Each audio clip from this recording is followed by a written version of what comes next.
Good morning. Hopefully you guys can hear me okay. Good morning to everybody. Sorry for the late start. Had to get rid of some people off the old I learned how to block people on text. Learned a new thing. Good to see Whisper showing up. Said he had an existential crisis this morning. Oh shit, that wasn't in general chat. Sorry, Whisper. I was in a I was in a private chat. That's how things are going. I got my cozy Snuggie on today.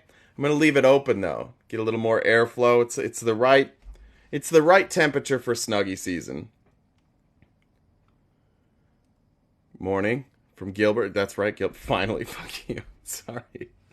All right, here's what I'm gonna start with. A little bit of a GOP backlash here. Sometimes Republicans try and do... Oh, shit. Hold on one second. Sometimes Republicans show up and they say dumb shit.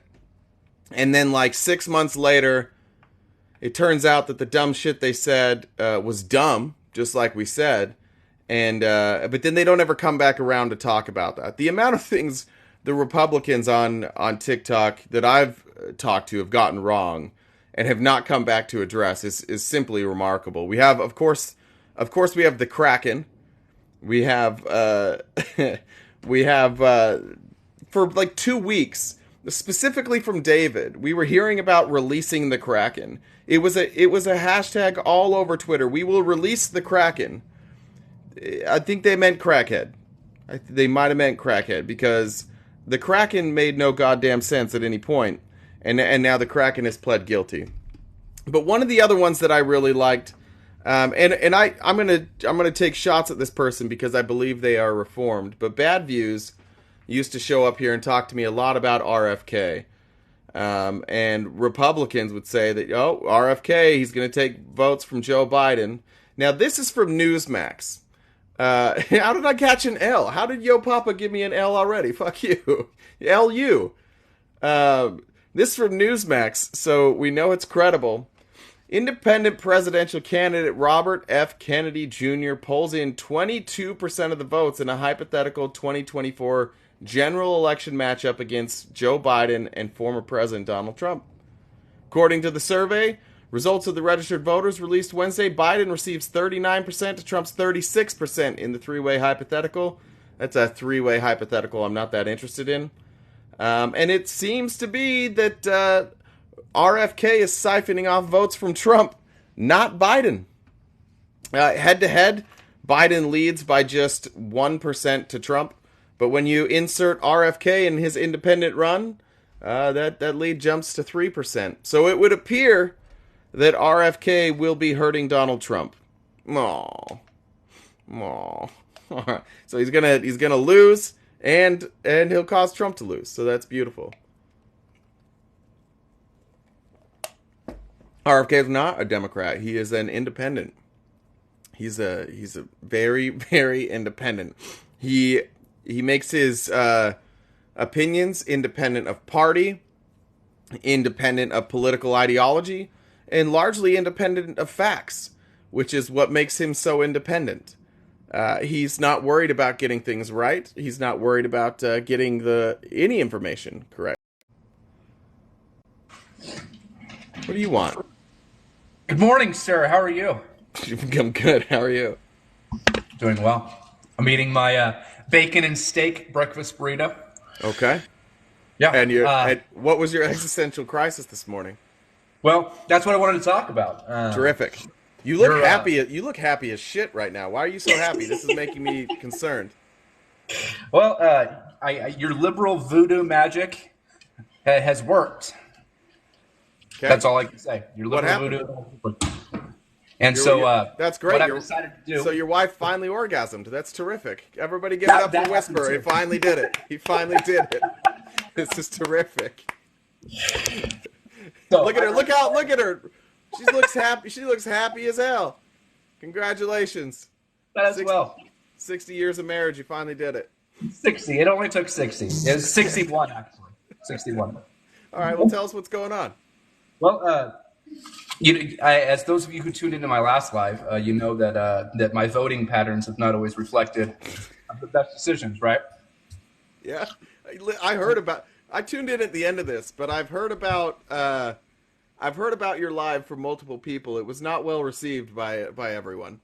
No, well, I had some great conversations with some close friends, great conversations with some not so close friends as well, and I have decided that I can be swayed off of the fence, and so I am going to be registering with the Democratic Party and voting Democrat this year. You're going to be voting Democrat for Joe Biden. Correct.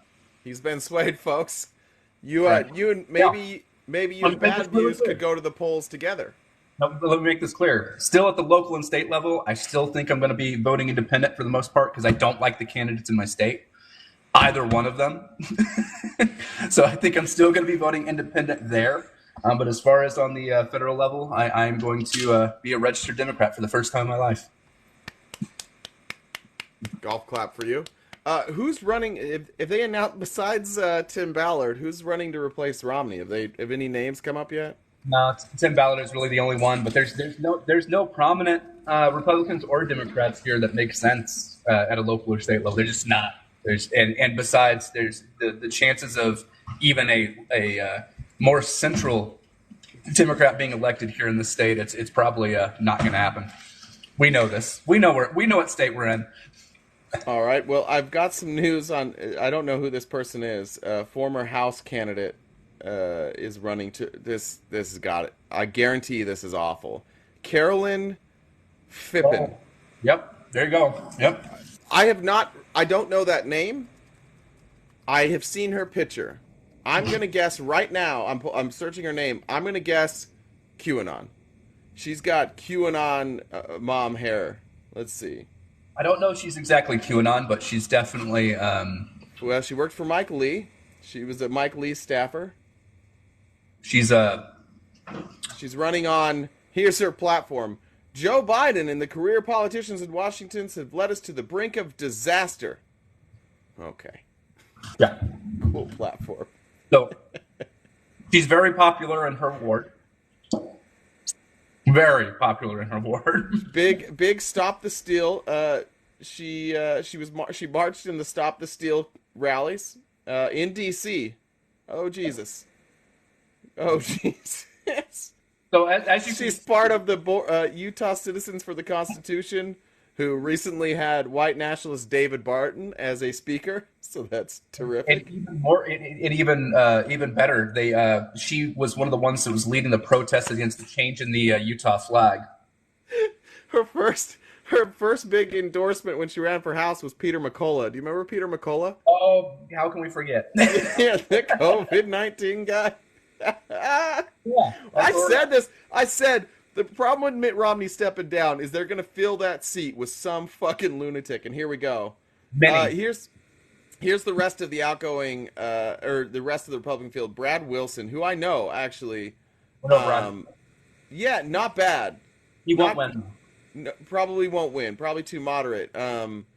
He was around he was really helpful in getting medical marijuana passed in Utah. Actually, he kind of broke with Republicans on that. Trent Staggs. On the. I don't know who Trent Staggs is, but I'm sure Trent Staggs is from like Nephi or something. Where's Trent Staggs? That sounds like a Nephi name. He unsuccessfully ran for Salt Lake County mayor. Running on the same thing. Not a career politician.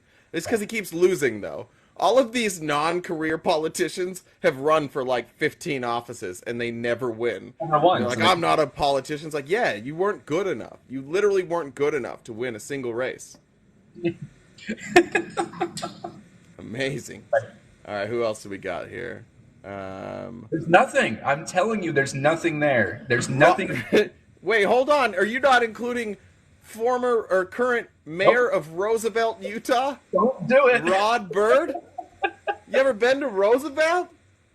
I've been to Roosevelt. Roosevelt I stop in Roosevelt, well, I used to. When I was married, my ex's grandparents lived out near Roosevelt, and we would drive through Roosevelt and stop at the gas station. That's what I know about Roosevelt. It has a gas station. It has a big dinosaur I statue. go out there. I go out there to hunt rabbits. Oh, jeez. Look at you. Look at this Democrat out here All hunting right. rabbits. All my And exes live in Texas. Josh Randall. Nope, Ty Jensen. Podcaster Ty Jensen. Good Lord, let this be good. Let's It's find not. Ty Jensen. Oh man. 100%. This is Ty. I love seeing your reactions because they're the same exact reactions I had when I looked at it. Come on, this can't be right. Wait, It he said he's a. Yep, here we go. He's a pod. Here we go. He's a podcaster. Yep. He has. Let me. How many subscribers do you think he has on YouTube? He's got less than 10,000. He has 2. Just Oh. 2. Oh, did his other account get banned? He's running for Senate. He's got his Ty Jensen for Senate sticker, which, if you guys want to look this up, it's Ty Jensen Politics. 5 videos. I love my Second Amendment, and I will protect I it. remember this guy. Never mind. I was thinking of someone else. I was thinking of the guy who dropped out. He seems to have lost some weight. It's a convention.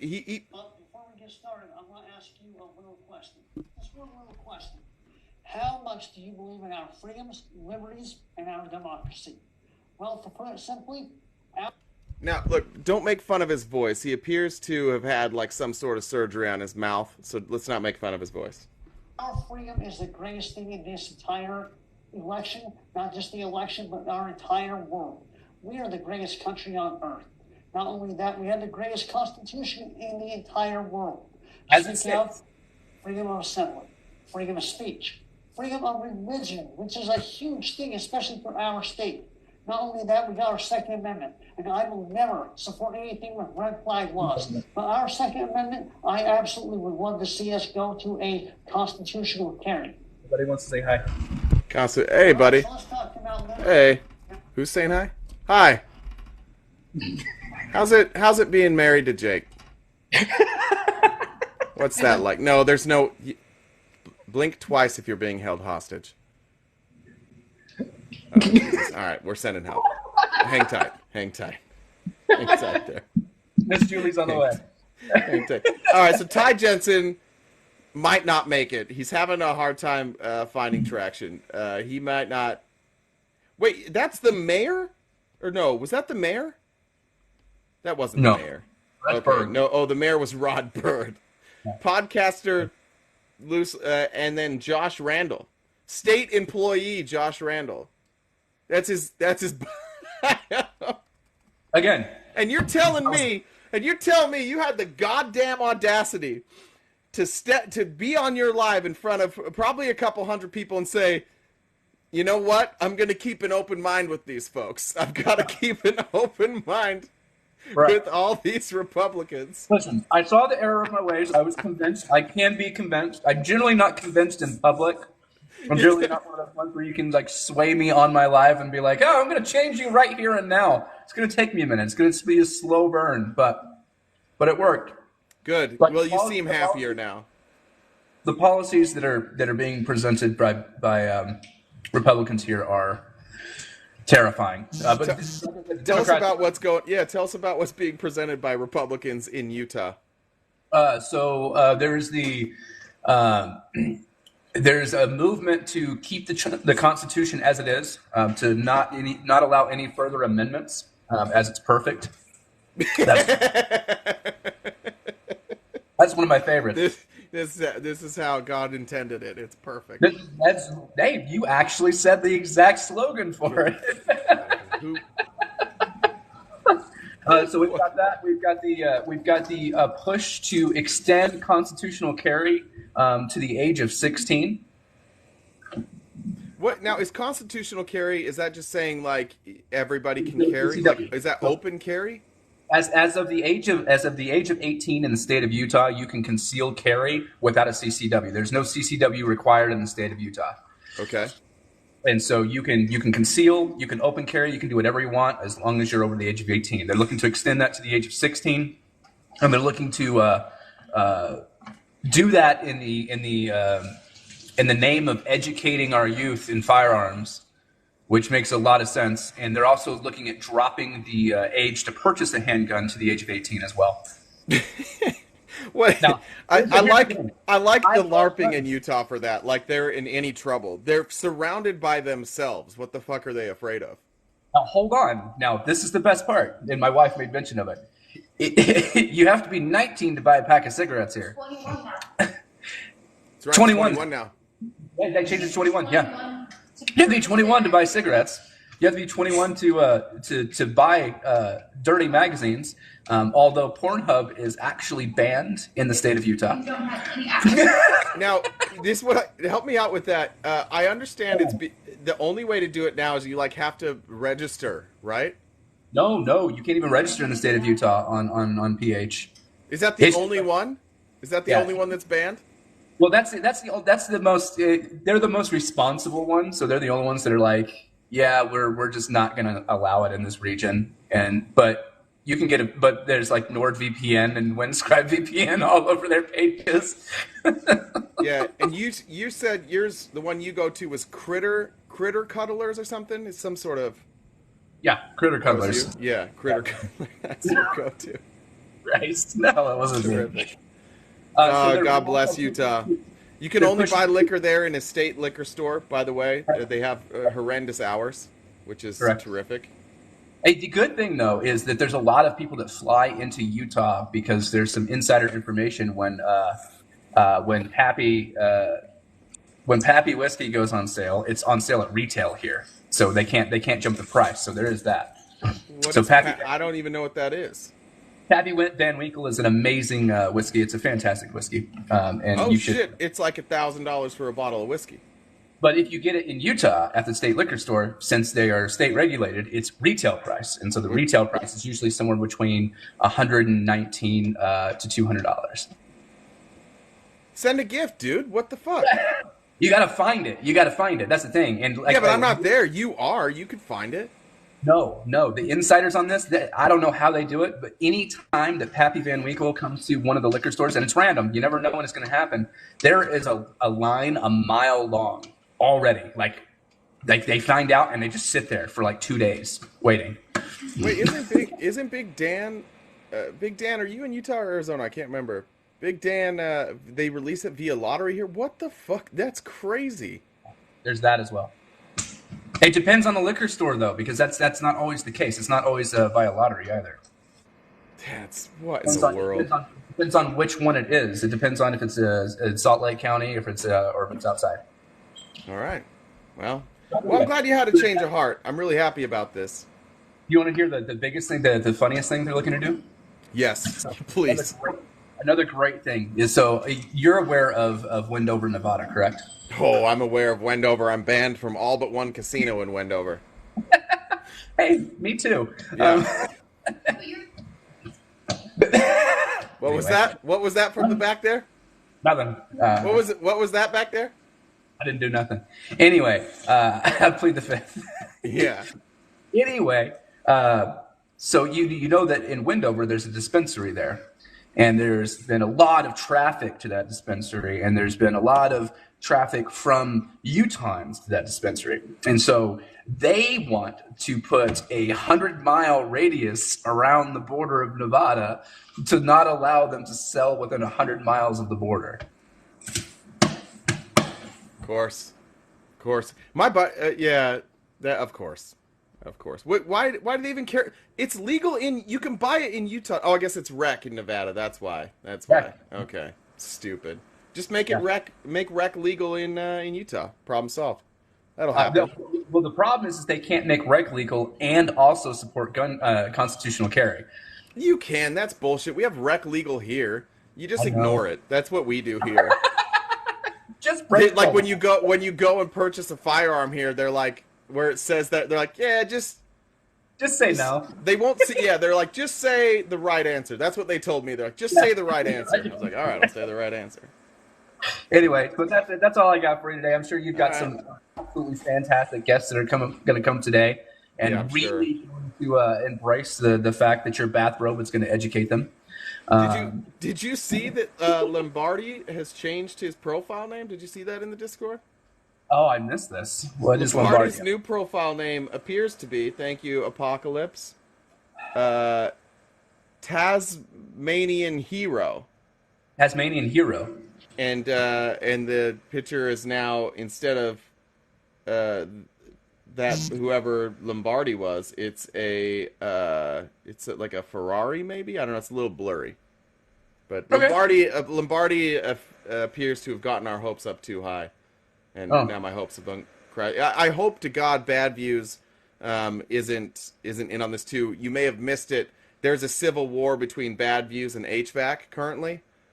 You may have missed this. Yeah, so Bad Views did send happened me. yesterday. It happened yesterday. Oh, were you not on the live yesterday? I was not on the live. I was not. I was. You know what I was dealing with yesterday. I was. Oh, I that's was right. things Butthole right. stuff. Yeah, that's right. I remember now. Bad Views sent me this message yesterday. After that chaotic live with HVAC that I just like abruptly quit 10 minutes in because my head hurt. I'm like, I can't do this anymore. That dude was taking his drugs through his, I don't know. Well, never mind. He just said, bro, last night was a joke. If I could make it in today, I'd like to officially announce that in no way whatsoever am I associated with the steroid, anger-induced, woman-beating, mentally 3-year-old man-child that is, in quotes, Jeff the stinky human garbage HVAC, end quote. And then I said, he seemed to have maybe been on a bender last night, and he said he's as mentally old as the cum stain on my sheets last night that hasn't dried up yet. Which I thought was a lot of information for Bad Views to give me. I thought that was, and so naturally I read that out loud to everybody. Wait. Do you have another? Hetero attraction going on right now? Is that what's happening with Bad Views? Is that why? Bad Views and I have always had a weird connection. My mom taught at the high school he went to, so there was like a little bit of a connection there. But then what he did, you all know that HVAC loves Felice. Do you know that? Yes, loves. like the only love. person he'll shut up for. Yeah. In love.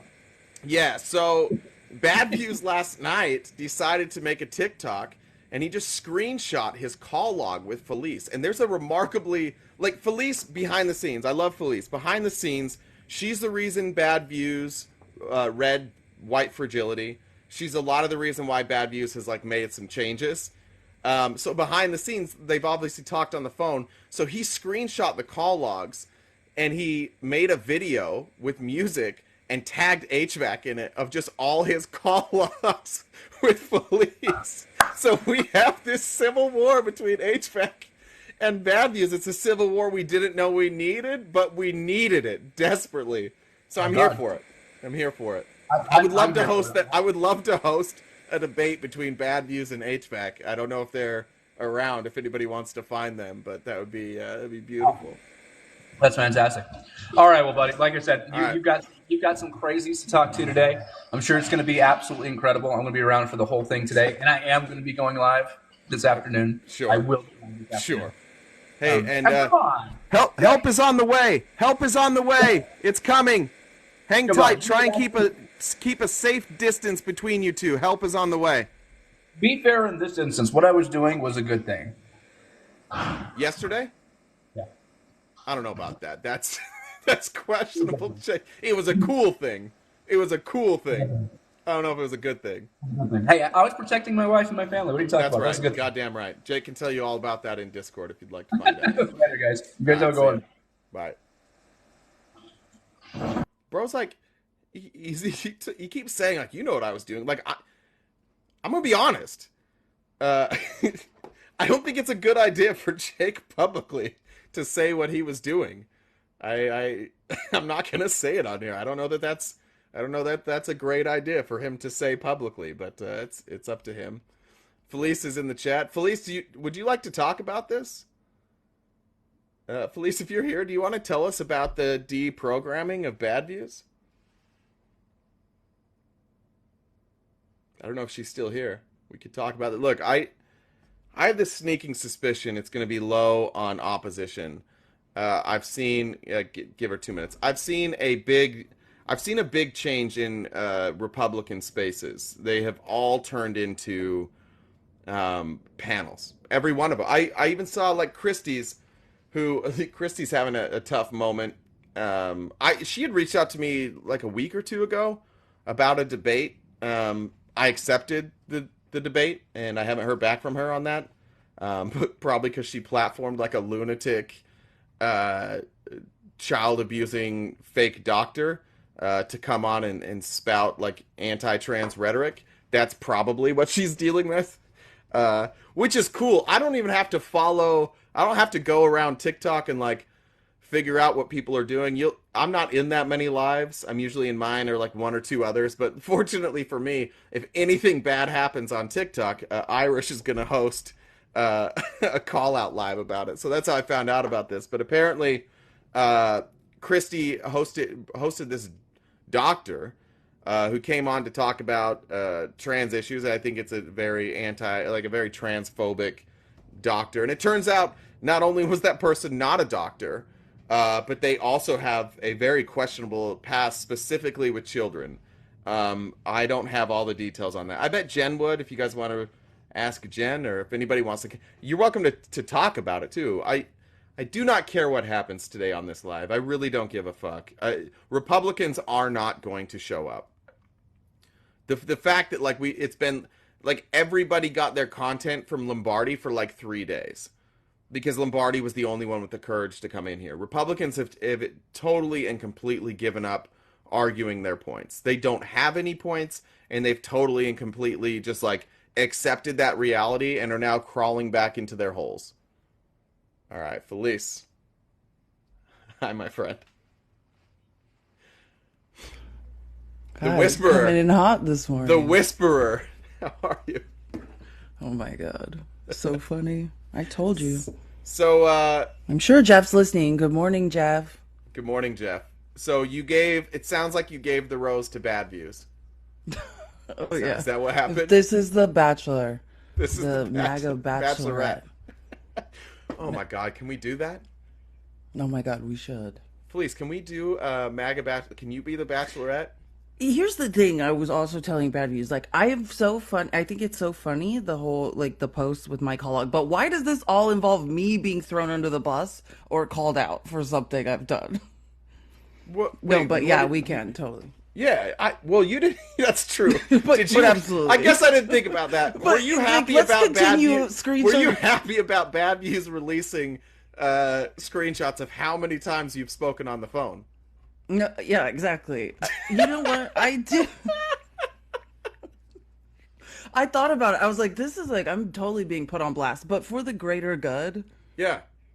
Because this is the thing, like, this is like, like the Amish, the Mormons are, love a shunning.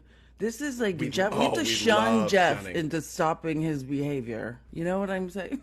Yeah, it's true. This is like, this is the last effort before Jeff is off. He can no longer ever associate with any of us. Like, so Halloween was the worst experience of all of our lives. That was horrendous. Did you talk to Jeffrey after that? Yes, I did. What did Jeffrey have to say about his behavior on Halloween? He just was like, I can't even. He's like, there's ups and downs. He's like, you might hate me today, love me tomorrow. Like, you know what I mean? Like, he's not. There's not many ups. He's wrong about that. It's not ups. It's mostly downs, and like there's tolerable and down. I think that this has always had to do with what I said. Like, is Jeff in love with me or is Jeff in love with you? I think that's what we need to really, really examine because, let's talk really about what's going on. Like, Jeff, I'm just like a possession or a prize, right? I'm not a person to Jeff. Like, he's just in a competition with you, right? yeah, that's right. And he just wants me to like bear witness to it or something. Is he peacocking? Is that what that is? Yeah, like that's what I feel. I mean, what was he doing on Halloween? Why was that necessary? Why was any of that necessary? It was so insanely like disproportionate. It's like, look around you and look at everyone else. It's like And his response was like, I was like, you need to, hide your crazy or whatever. I care about you. Hide your crazy. It's too much. And his response is just like, I think that was fine, Like, he's fine with it. He doesn't see that was a disproportionate reaction, that nobody was yelling back. Like, oh yeah, that's the other thing. This is what I was thinking about that night that I was talking with Bad Views about, is like, I left that. Well, first of all, I had a migraine, and I was like, "This." I don't know where that could have possibly come from. I don't know what could have triggered a migraine. David is the sanest person on the live. Why was David the sanest person? David kept telling H like, "Hey man, you're crossing the line. It's a little too far. Let others speak." It was like, what the fuck is going on in here? And Jeff's like texting me. He's like, "You turned David into a fucking Democrat." I was like, "Why? Because he has human decency." Well, plus the flag. Did you supply the flag? Are you talking about his Confederate? No, the Democrats for Trump flag. Oh, yeah. No, that's him. But I told you, that's his stopover. For anyone who doesn't know what's going on with David is on his way to becoming a leftist. And he has promised that when Trump is guilty of, someone at David, so he can come in here and hear this. When Trump is found guilty of any crime, David is going to publicly convert on probably this live. Yeah. To being a Democrat. And I think we should do it some sort of ceremony, like I'm what do we need ordained to get as a minister, so I can be a presiding. You're ordained as a minister? Yeah. How? How scary is that? What do you mean? What's your organization?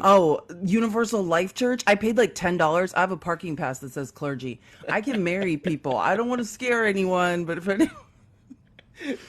Someone in Discord just said they almost quit the internet on Halloween because David was being rational. They didn't know. It was how scary. Listen, I had to really. I'm like, what's happening now?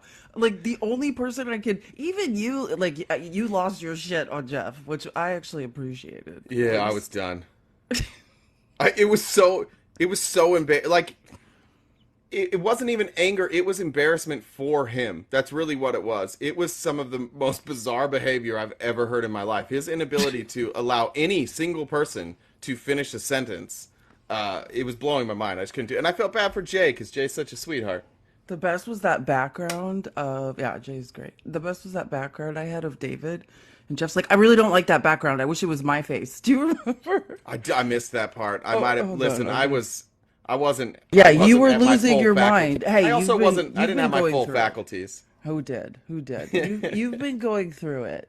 Thank you. I've you. noticed instead of saying shushies, you've just been losing your shit on people.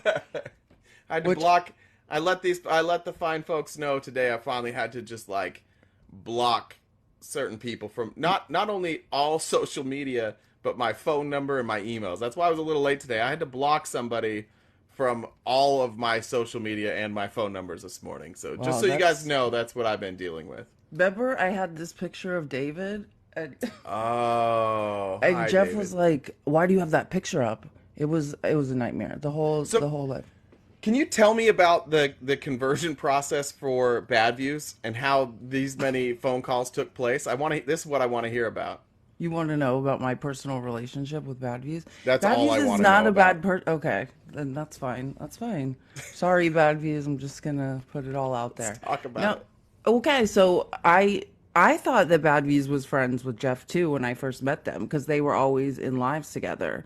But Bad Views, Jeff one time said when he had to step away, Bad Views speaks for me. That's what he said. This was like 2.5 weeks ago.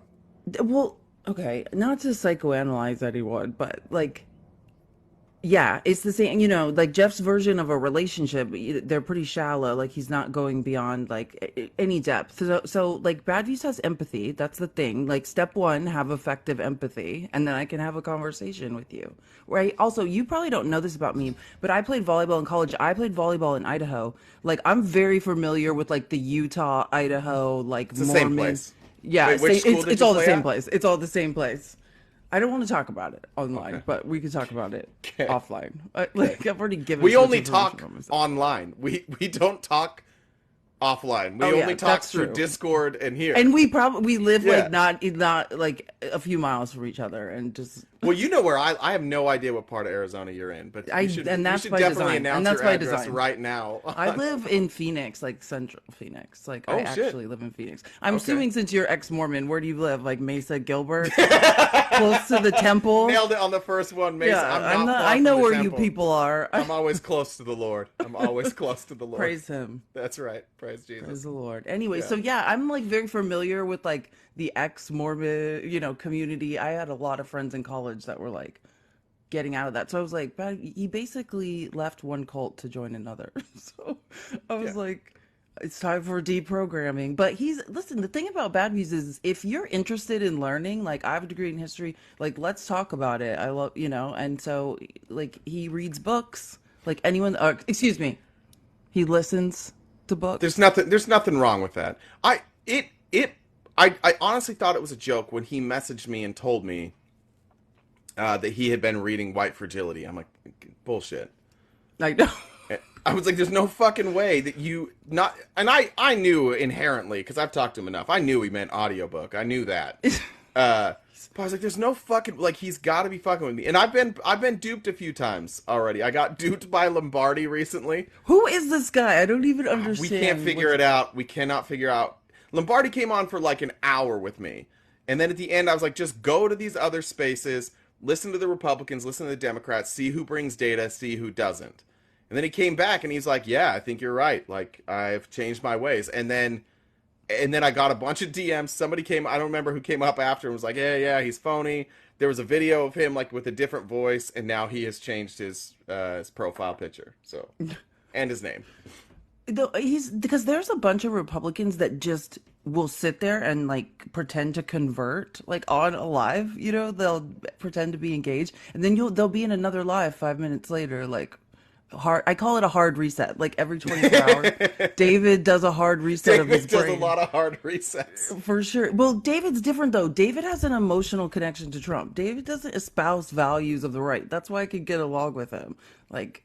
Yeah, even his views have shifted on like LGBTQ stuff. Like he was defending that the other night, where I've heard him previously 6 months ago. Like all of his views are left-leaning views except for Trump. Same with Kat. Do you know Kat? I did thing. all of that. I love Kat. I asked Kat. That's all. Like 2 days ago, I was like, "When are you just going to be a lefty?" And she's my like, deprogramming clinic is working.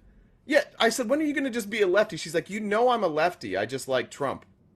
I was like, what? She's like, yeah, all my views are left. I just like Trump. I'm like, all right, that doesn't make any fucking sense.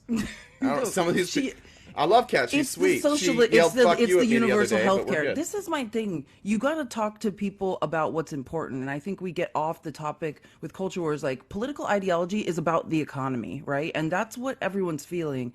And like what I used to say to Bad Views when we first started talking is like your idea that like something is going on, that something is inherently messed up in this country is right. That's the right feeling. Something is going on. It's just what you're thinking it is incorrect. So, like that's the issue is we have to talk to people about the economy. And once you start talking to people about universal health care, and you shouldn't, be selling your body and your life force to a corporation in order to have health care, right? Yeah. Like that shouldn't be a thing. You should be able to take your children to the doctor regardless of if you have a job. Agreed. Period. So is this... And I think that when you talk to Kat, when you talk to David about that stuff, like it begins to make sense. David now wants to nationalize the oil and gas. Like David's on his way to be a socialist. That's on me. I get that one. There's a couple things I get from... And there's Nemo. Been a couple times, shout out to Nemo. And Nemo. There's a couple times David has used my arguments against me, and it's so shocking. That's why I like him, because he is self-correcting. He will use your arguments against you.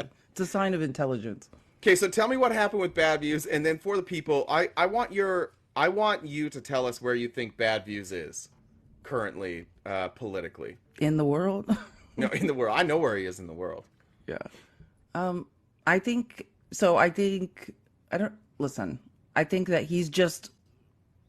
Oh, Jeff just texted me. I'm scared to look. God. Oh, no. Jeff's on a backup. Is he in here? I don't know. He wants to know what's the deal with bad views. The Civil War's on. It's beginning. Let the Civil War begin.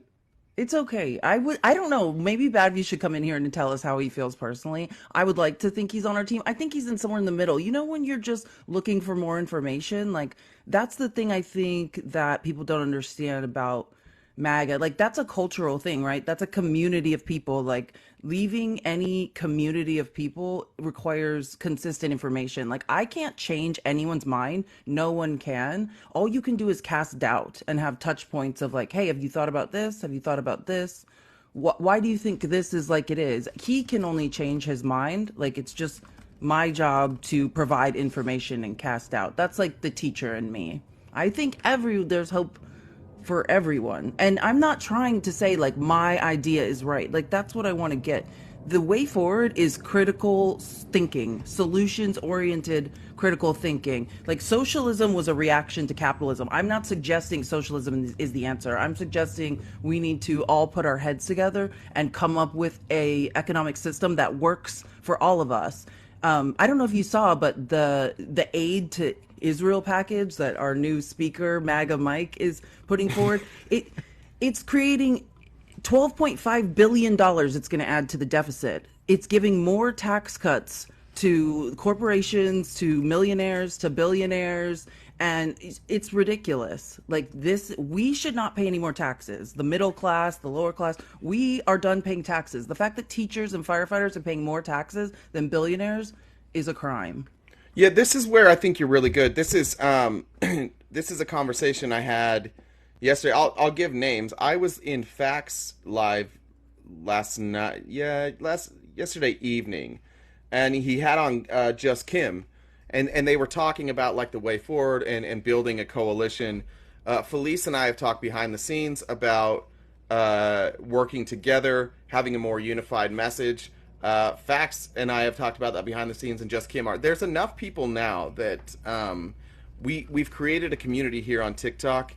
There's two kind of different communities, or well, there's multiple, but there's two different approaches. You have the approach that you have. I think your approach is similar to mine, except for I'm an asshole. You're like the sweet version of me. What did you call me? Painfully kind? Painfully kind. Yeah, painfully kind. That's a good way. A little more tolerant, a little more patient.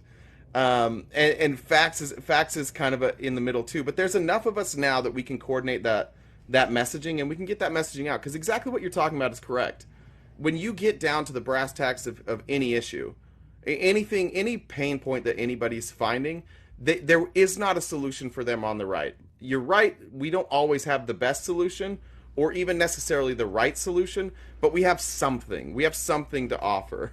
We have an idea, and the right doesn't have that. And I think that's where you've been really effective with bad views, and I don't know if you'll ever be effective with HVAC. Who knows? But I think that we actually can make an impact and make change.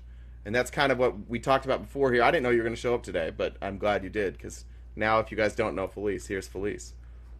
A pleasure to meet everyone. I think we have overlap. I love your audience. You know, I love like the fire. Yeah, that's the best part of it. It makes everything better, like the dedication, because I'm also very much insane. I think, is it possible that my Discord broke HVAC?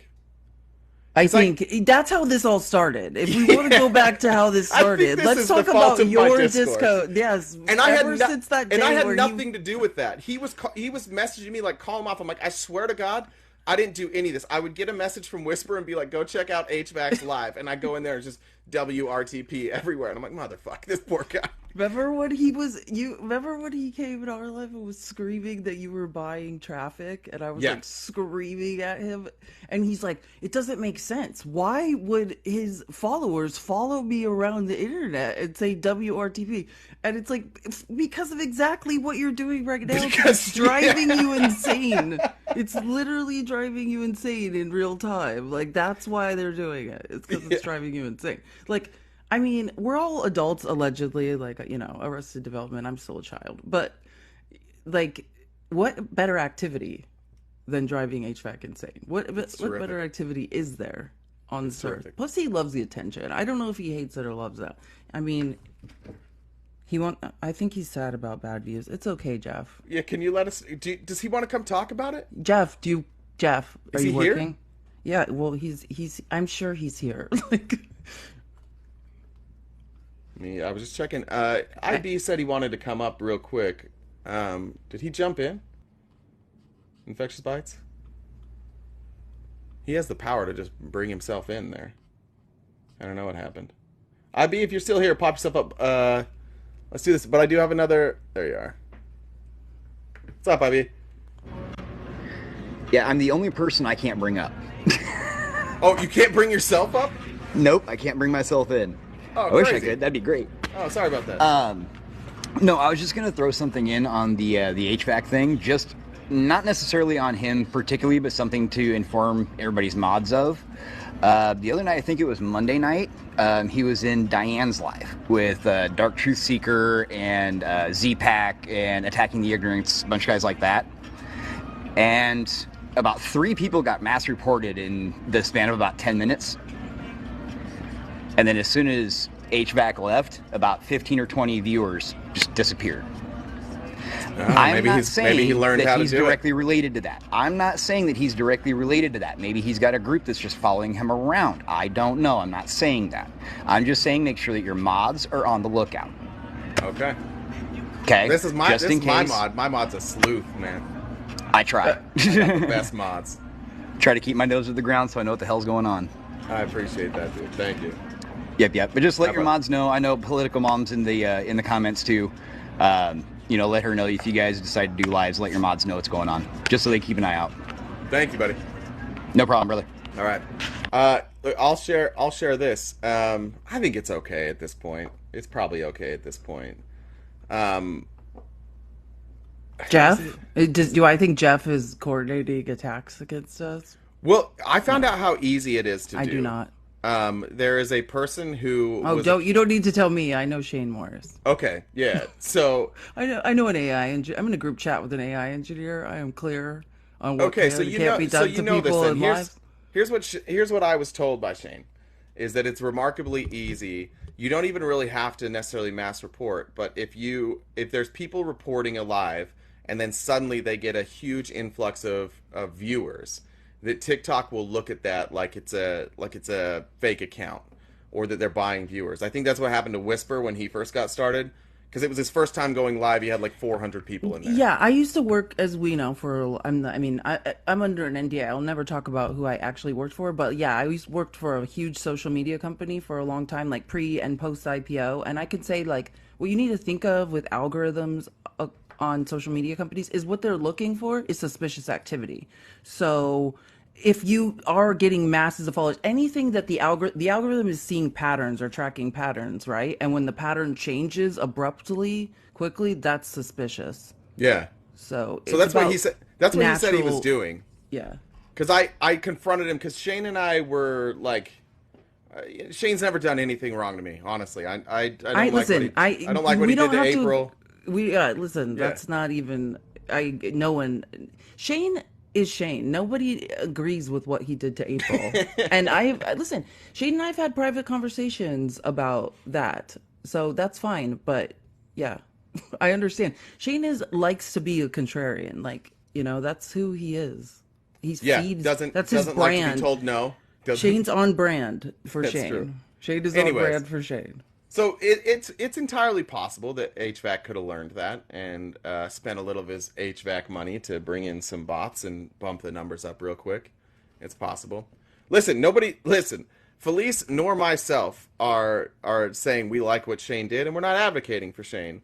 But I'm also here for a reason. I'm not here necessarily I'm not here to like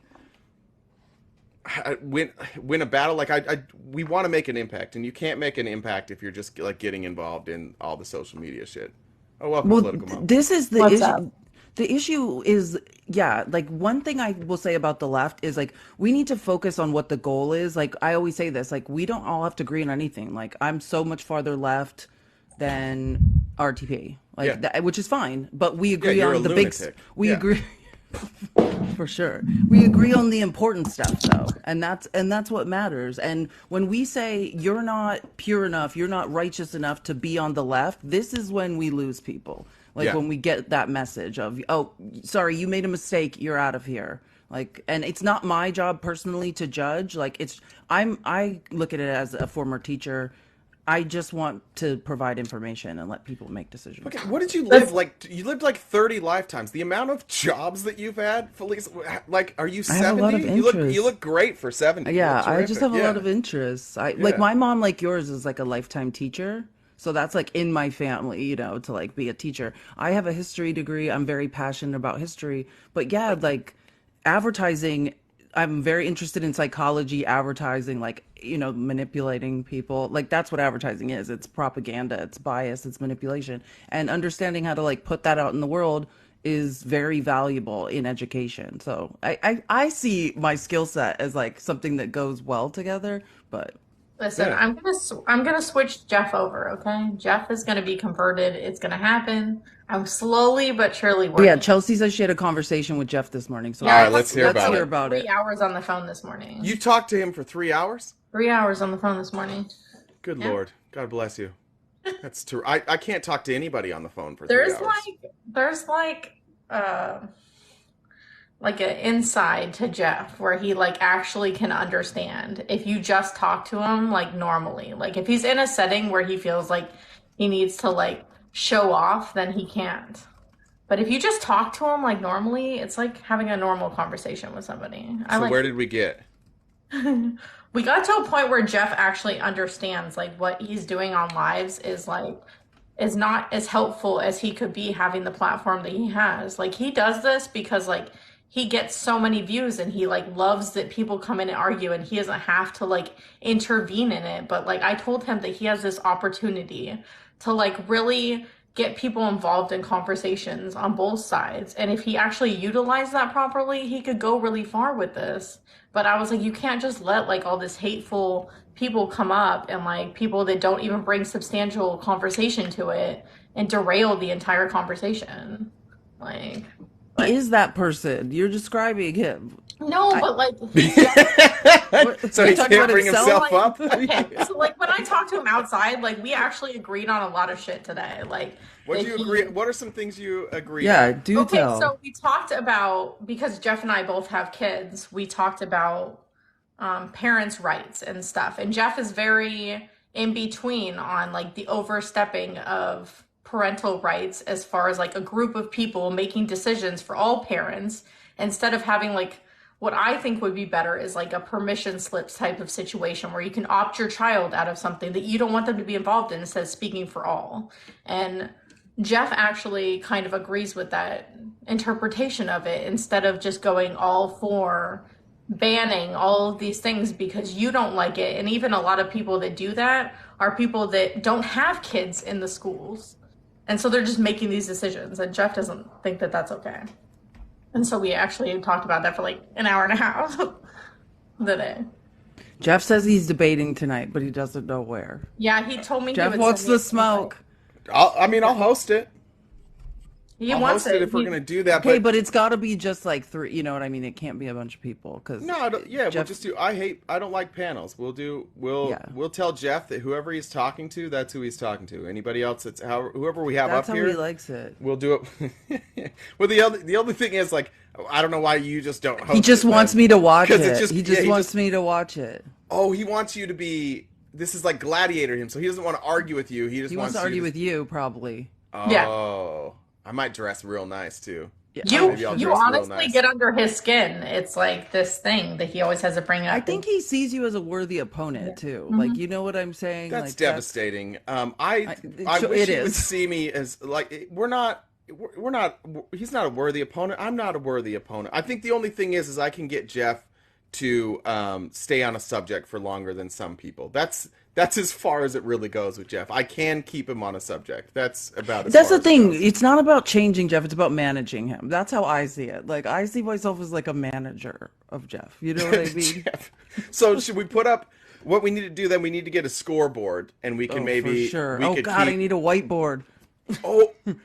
We need a whiteboard. I'll go. Do you have a whiteboard? Yeah, He I mean, actually or says I he do likes somewhere. But debating people on the left more than the right because the right is too easily debunked. That's what he said? That's what he said on my phone call today. They're just too easy because they don't have substantial debate. Whisper says, "I've got this." A what? A D- whiteboard? No, he probably has some. Listen, Whisper's really good at like creating technology, but then every time we've tried to go on YouTube, like it just falls apart every fucking time. So he's being overly Welcome to confident. the I tech think industry. we'll see what happens. I'll create a group chat after this on Yeah, Discord. We I can talk freed about it. myself up tonight to do this live with Yes, another them. group chat. Oh, so do you want I to? shine Are in you group hosting chats. it then? I can host it if you want. Great. Yeah, let's do it. Okay, That's but better for me. yeah, max like four. Yeah, just not a lot of people. I can never be in a situation like Halloween again. I never can hear that much I yelling in feel my so life. bad that I missed it. I literally was listening. It was No, a you full don't feel panel. bad. Don't It was feel a full bad. panel, Save and then I was yourself like, from what I'll happened just on wait my Halloween. turn to come in, and then I fell asleep. And I was like, I woke up and I was like, I feel I didn't see anything. I missed it all. I couldn't. It was the worst. It was the worst thing I've ever experienced ever.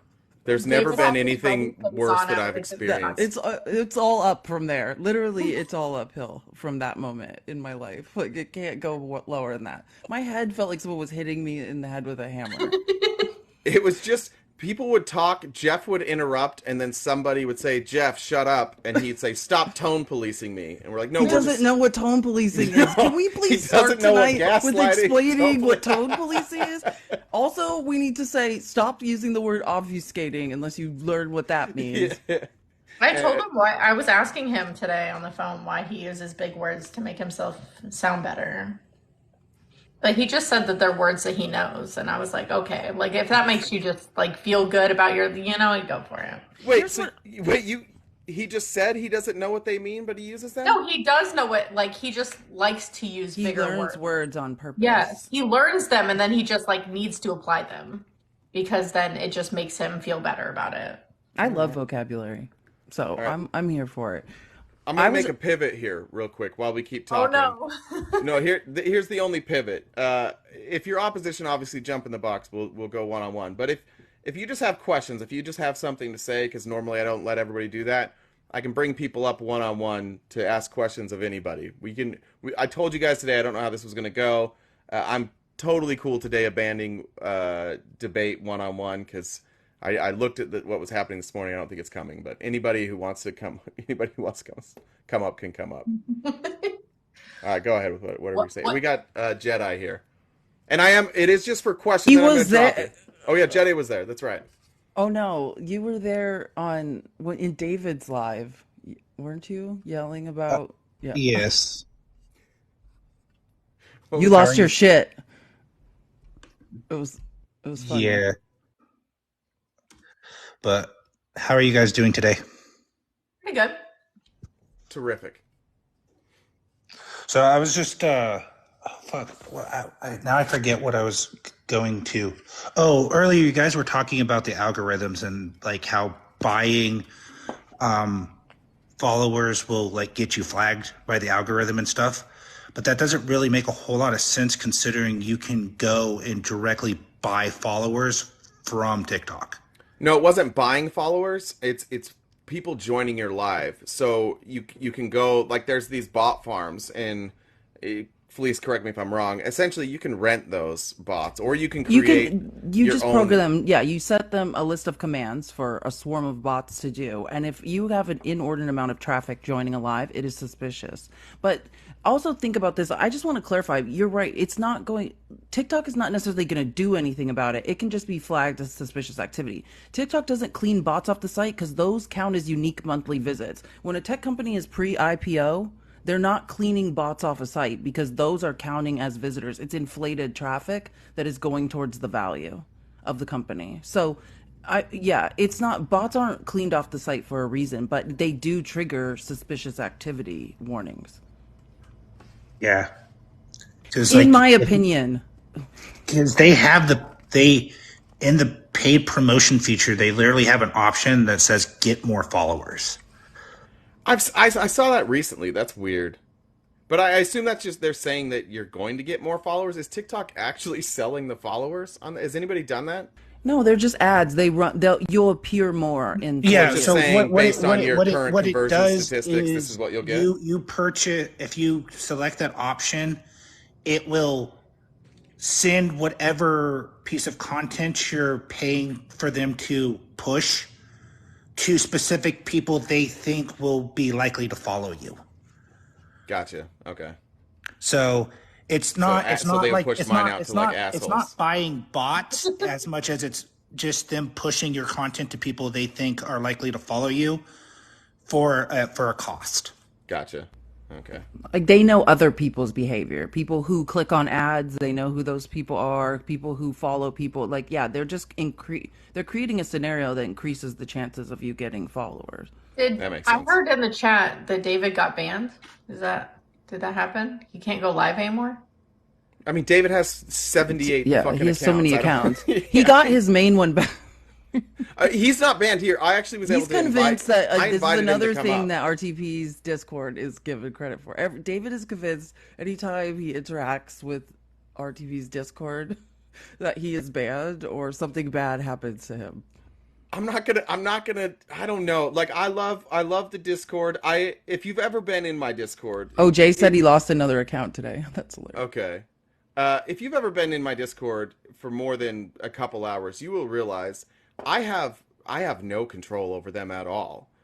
They turn on me regularly. This is not like a Discord, like a fan club where I show up and I say something and they're like, okay, we'll do it. No. If I told them to do something right now, like 75% of them would just say fuck you and they do the opposite. This is not a Discord that I have love any- that. Yeah, I have no control over them. So I'm not going to say that they don't have like secret societies where they go to get people banned. I have no idea. I would not be shocked if there was a group of them who do that. And I'm not going to give names, but I have no control over them. None whatsoever. I don't do Discord, but You should. My Discord is chaos. It's very entertaining. I don't have the time for that. You know what I like about it? I like having it on during lives. I like being able to read like the Discord comments during lives. They can drop you links. So if you're debating and you're trying to find links, they can always drop stuff for you. It's beautiful. It's been a good way. Like, you should join our Discord. All of you should be in there. And then when you go live, drop it in there. They'll come follow you. They love drama. So give them a little bit of drama and they'll follow you anywhere. I love it. Yeah. I'm so into like grassroots, like as somebody that worked in advertising, the best type of advertising marketing is just growing something organically, like people who genuinely like want to be somewhere promoting something. Like what you've done is, I think, pretty amazing. I 100% support it. Thank you. Yeah, a lot of help, to be honest. This was I didn't do any of this by design. I was going through a divorce and I was like, I can yell at people on TikTok. So that's kind of how it started. And then it just grew, and then I don't know if Fee's here. Fee really, she's not really working with us anymore, but Fee is kind of the one that got the direction for me and helped me understand I needed a Discord and what that might do. So there were just a lot of people along the way that helped, to be honest. I have too much ADHD to accomplish anything on my own. When I started using TikTok, like I got tired. Like I created my first TikTok account because I got tired of my friends sending me TikToks and it constantly asking me to sign in when I would view it through the website. And then like I took a job where I was a nighttime security guard and I was alone in a building by myself with nobody to talk to. And so I just like started going on lives and talking to people because I was bored at work. Sorry, I'm breathing. No, it's Discord. But it's interesting to find, like, before I got like into doing TikTok, like I like legitimately thought like politically that I was kind of like an alien because I knew nobody who had like the same kind of like political beliefs as I did and stuff, and like I thought that I was just like. And it was kind of nice to find people who are like, oh, yeah, they see the world the same way I do. Yeah. All right, I'm gonna drop everybody but Felice real quick. I'm just gonna keep cycling people through. Political Mom, will you send me the link when you're going live. What time are you planning on going live tonight? Um, Ask Jeff when he wants to I be. talked to Jeff earlier, and he was so Just like schedule it with 7 him and or DM 8 me, and Central Time because then it Yeah, gives him. text me. Yeah, I'll just do it 7 or 8 Central Time, and then Okay, we'll look shoot for me a message when you have the time down, and I'll make sure I drop it in the Discord. But I'll be that. there. Okay, I got it. All right, thank And you. Someone's asking why there's a thumb as my background. Uh, this is David. You may know him. He will soon be on the left. He's converting. It's fine. I just do this to annoy him. This is just same reason I keep Hunter Biden as my background in Republican lives, just to drive them insane. I wanted to bring Jay up. Jay may have some context. Jay not only had to sit through that live because it was his, but for hours. I came back on like at 2 hours I had later. to leave. I had I had a PTSD like breakdown in the middle of it. Are you doing better now? Yeah, sorry. Good. I'm fine now. Good. You're definitely back to smiling better, so that's good. We're good there. So, What's up, Jay? yes, not too much, man. But yeah, it was pretty chaotic there for a while. And let's. The thing was, now here's the thing. I'm going to tell you this. Felice messaged me saying that she has bad views, HVAC, and you.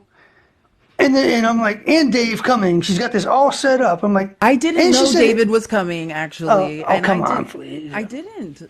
Yeah. I didn't know. But no, she says this is going to be chaos. And I'm like, yeah, this is going to I be did chaotic. not I don't know think that she was Jeff ready was for how gonna do chaotic that. it was going to be. I was not Like, ready.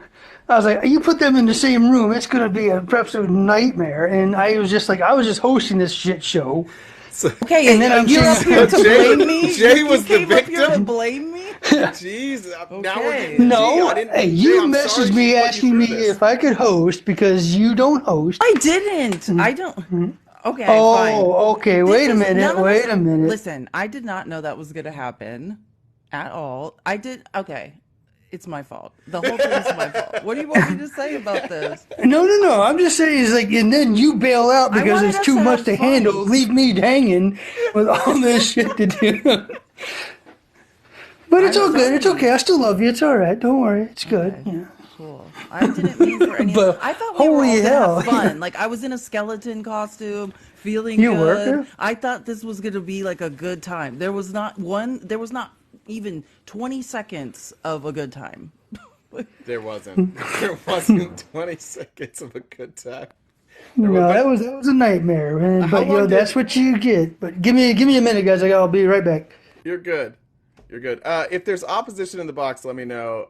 If anybody would like to come up and debate, I'll leave. Felice, you're welcome to stay throughout the whole thing.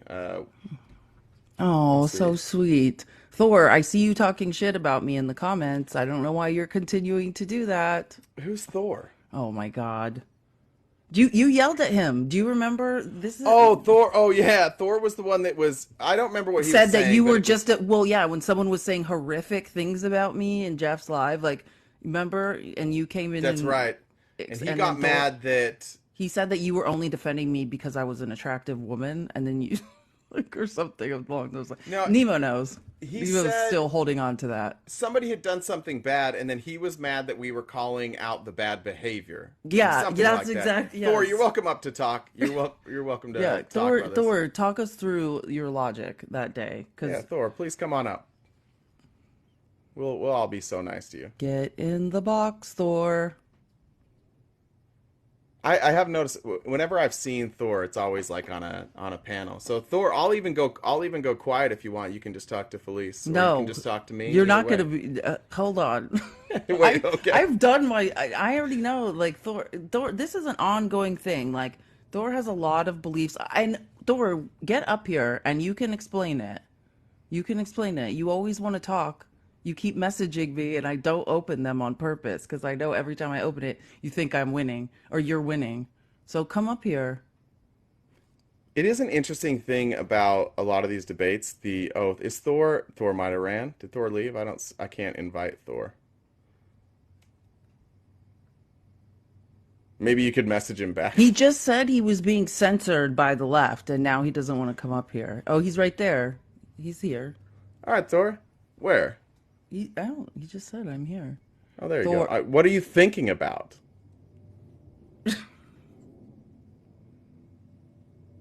I don't know why I can't invite Thor, but what are you thinking about, dude? Like, you need to think about whether or not you can have a conversation? Did somebody just get muted? Did Thor get muted? He's right here. Oh, there you are. Oh, somebody brought Thor up. What's up, Thor? Oh, someone brought me up. Yeah, it looks like it.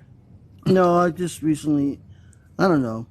So, I guess there's been bad blood between the whole Felice and Bad Mom and Nemo and This is an ongoing thing. He keeps calling. Chelsea has 4 children, and Thor gets off on saying she's a bad mother. Like, I don't personally have any children, but Thor, that's unacceptable. This is what the problem is you keep saying personal things about people that aren't true. You know that Chelsea is not a bad mom. Why are you saying that still? I know she's not a bad mom. There could be two descriptions of bad, like you're bad, like good. So I never thought she was a bad, like as in terrible mother. I would if I said if You were saying she was a good mother? Yeah, I was like, man, she's a bad mother, but she took it in a different way, and she got a little sensitive. And so I said, well, I mean, I can't. Why would someone kept get on trying to sensitive when say- you're yelling on the internet that they're a bad mother when their life I is never said dedicated she to was a their bad 4 mother. children? I said she's a bad mom. Like, she's a bad mother, bad mama jama. You know that that's not what happened, Thor. Don't make me That tell is these people true. what the things that you said. Like, we don't need to rehash the past. But Thor, this is like what we need to start from. We worked things out, right, Thor? We got in a huge fight because of things that you were doing and saying that were hurting me. Thor's also in Phoenix, in case you're curious. So Terrific. we could all just meet up at a coffee shop and like fist fight in the parking lot. But Actually, Thor, we met worked it at a out. coffee Did we shop, not and work all it get out? along together. Did we Of not course work we this worked it out? out. And I like poured my heart out to you and I said, here is the things that you're doing that are extremely hurtful to me. Right? And we had a good conversation and we worked it out. And then you show up in HVAC's Live when somebody is saying horrible things about me, like literally screaming insane things about me. And then you make it a point to come up to talk shit to him for defending me. Like, that's what I want to talk No, about. it's not what I was trying to. And maybe you guys took it out of context. I just thought that you could. You're very well. You're very strong-willed, and you're very, very a person that doesn't need defense. And I just thought, why is anyone defending Felice when she can do it on her own? I wasn't So even. that's what I meant. Yeah, I wasn't even So- defending Felice. Actually, what had happened is that person had said a bunch of awful things, and then right at the end of that, you showed up and you started criticizing people for like going too far, criticizing the person that was saying the horrific things. And it was such a bizarre. It was so bizarre because Thor. I don't think I've dealt with you a lot. I think you've maybe been on my platform before. Is that true? Somebody told me that. I don't know if that's true. I have a horrible memory. I don't know if I have or not. I only go on a few people like David. Okay, I think that's There's where I've another been person. with David then. Manda. There's another person, Manda. I go on hers. Okay, so that was the bizarre thing, and I think that there is, especially on David's platform, if I show up, everybody starts screaming at me, and I think it has to do with the fact that like David gets dunked on a lot by anybody on the left that has facts at all. And the only way to leave a conversation where David has spoken to a lefty who is smart and think David won is to literally just put your head down in your shirt and not listen. And that's what it felt like you did.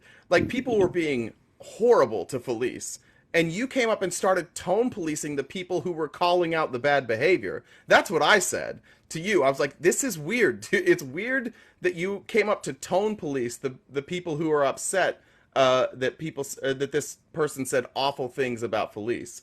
That's what was weird. And I think that it goes to show like the sidesism of our politics. Obviously, you don't seem to actually have a problem with Felice. You're saying nice things about her now, but like your knee-jerk reaction was to defend your side. And I wonder in any, like, was there any introspection that realized that it tends to be people on your side that are saying these things about Felice? I'm on David's live all the time. I don't make outrageous claims about him. I speak with women on the right all the time. I've never once called them a bad mother. Right? Well, I Like, never did call anyone a bad mother. That's a terrible Listen, mother. the worst But part of it was that I actually asked you to stop doing it, and you repeatedly ignored me and decided that you were going to keep doing it, even when I explained to you that I don't take it that way, nor does anybody else that you're saying it to takes it that way, and you continued to keep going with it. And then when we dropped you down to the chat, did you not continue to berate my ass all over that live for the next 20 minutes saying the same fucking thing that I told you not to say? I don't care that you think it means something else, because what you're saying is you're repeating the same goddamn thing that I just asked you not to do, because it comes off bad. It comes off bad when you call somebody a bad mom, because people on the internet take it a different way. And you're not saying, oh, she's a badass mom. No, you're saying I'm a bad mom. Oh, would you rather me say badass mom then? I'd rather you just call me political mom, because that's what my fucking name is. I'd rather you just say that. Like, you don't need to refer to my mothering skills at all. and I want you to call me daddy, just to be clear. I'll call you daddy anytime. Thank you, Thor. You can I'll call call me you daddy. stepmommy. Thor, And I'll call you stepmommy as well. Thor, A do little you odd think to call you stepmommy, but I would call you that. Thor, do you think that the way that a lot of people, specifically on this app, the way that they talk about women, do you think there's any connection between the way that men talk to women on the right and how Donald Trump talks to women? No, I don't think so. What's with the disrespect the thing I see the most is that when I'm on a political debate, or I'm not a really good debater, to be honest, and all these Felice knows it, and political mom knows it. I'm not really that great, not that savvy, and I'm not really quick on my wits. But I will do say this: when I'm talking to females or males, I rather have them defend themselves and not other people. It's the same thing. If I was to fight, if I was to say something, I wouldn't want another guy defending me and going on for my honor. And I would say the same thing for a female. I rather them speak on their own behalf, and that's where I was trying to argue, and maybe it didn't go through. Maybe it didn't convey it that way, or in that manner. So it did kind of. Thor, you do know that I defend myself, right? I know, but at you that are point, very aware that I don't need anybody to defend me, at all. And so exactly, that's not what said, the issue was. Why are we Thor, defending Felice? don't make me go back through the history of this. Thor, you have been on our lives telling Chelsea and I to close our legs to, I mean, the amount of things that Thor has said to us. This is not. I just need to tell, just for the context. Please don't. He's doing this now. Like, this is what he does. He attacks and then he backpedals and is like, oh, like, I'm just a nice guy, but. Not always, Thor. You've said horrific things. You know that I'm a Mexican American in Arizona, right? An indigenous or part indigenous Mexican. You repeatedly say that Mexicans are coming over the border to be on welfare. I'm bisexual. How many times to me have you attacked the LGBTQ? I've asked you repeatedly. I've told you you are attacking me about things that I cannot inherently change about myself. You are espousing bigoted values repeatedly. Please, can you recognize what it sounds like? Like, Thor, and I've said this, you're an immigrant. You're a Vietnamese immigrant. So the fact that you are now on the internet attacking other immigrants or attacking the immigration process is crazy. The irony, it's like you got here. And this is the attitude of some immigrants. And I know, and Thor, I know you know this. It's like hyper assimilation. Like, I'm here now. And now in order to fit in order to make sure that I fit into society, I'm going to espouse all the values of the right. Well, that's not entirely true. You got here through the immigration process, and now no one else should. That's your view. We determined that you sit on a place of privilege, right? When we brought up statistics about the amount of parents that need free lunches at school and that depend on these type of programs. And we determined how many of those people were. And you said, well, they don't matter because I'm not them and it doesn't apply to me. So if their shit gets cut, that's, their problem. They should be able to make a sandwich for their child. That's what you said on my live.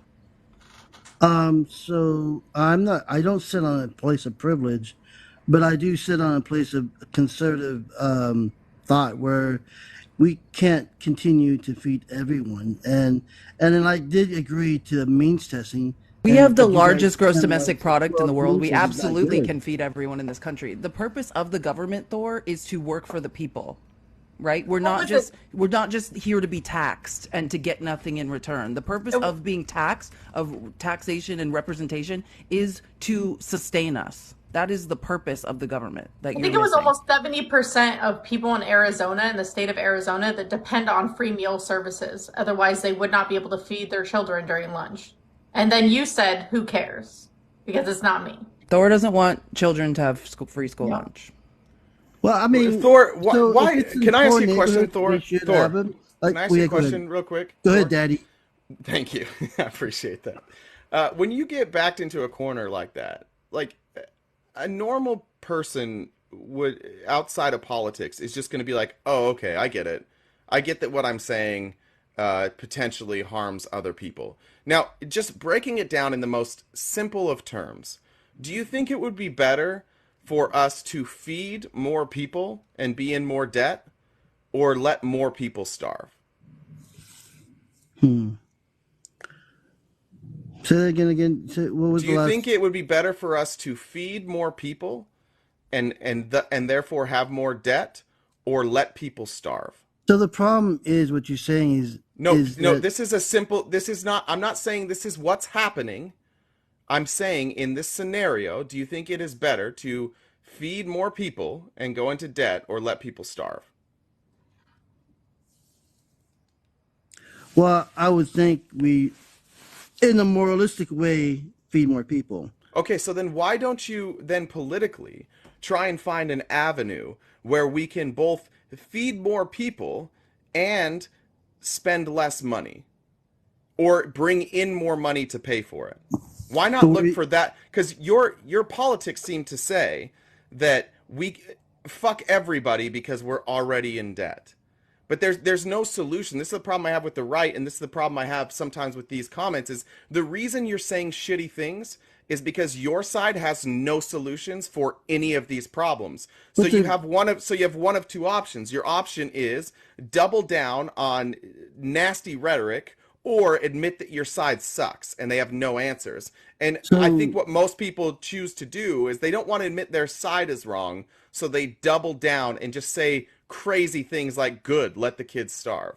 I don't really have a side, but so the reason You why have a side. Thor, stop that.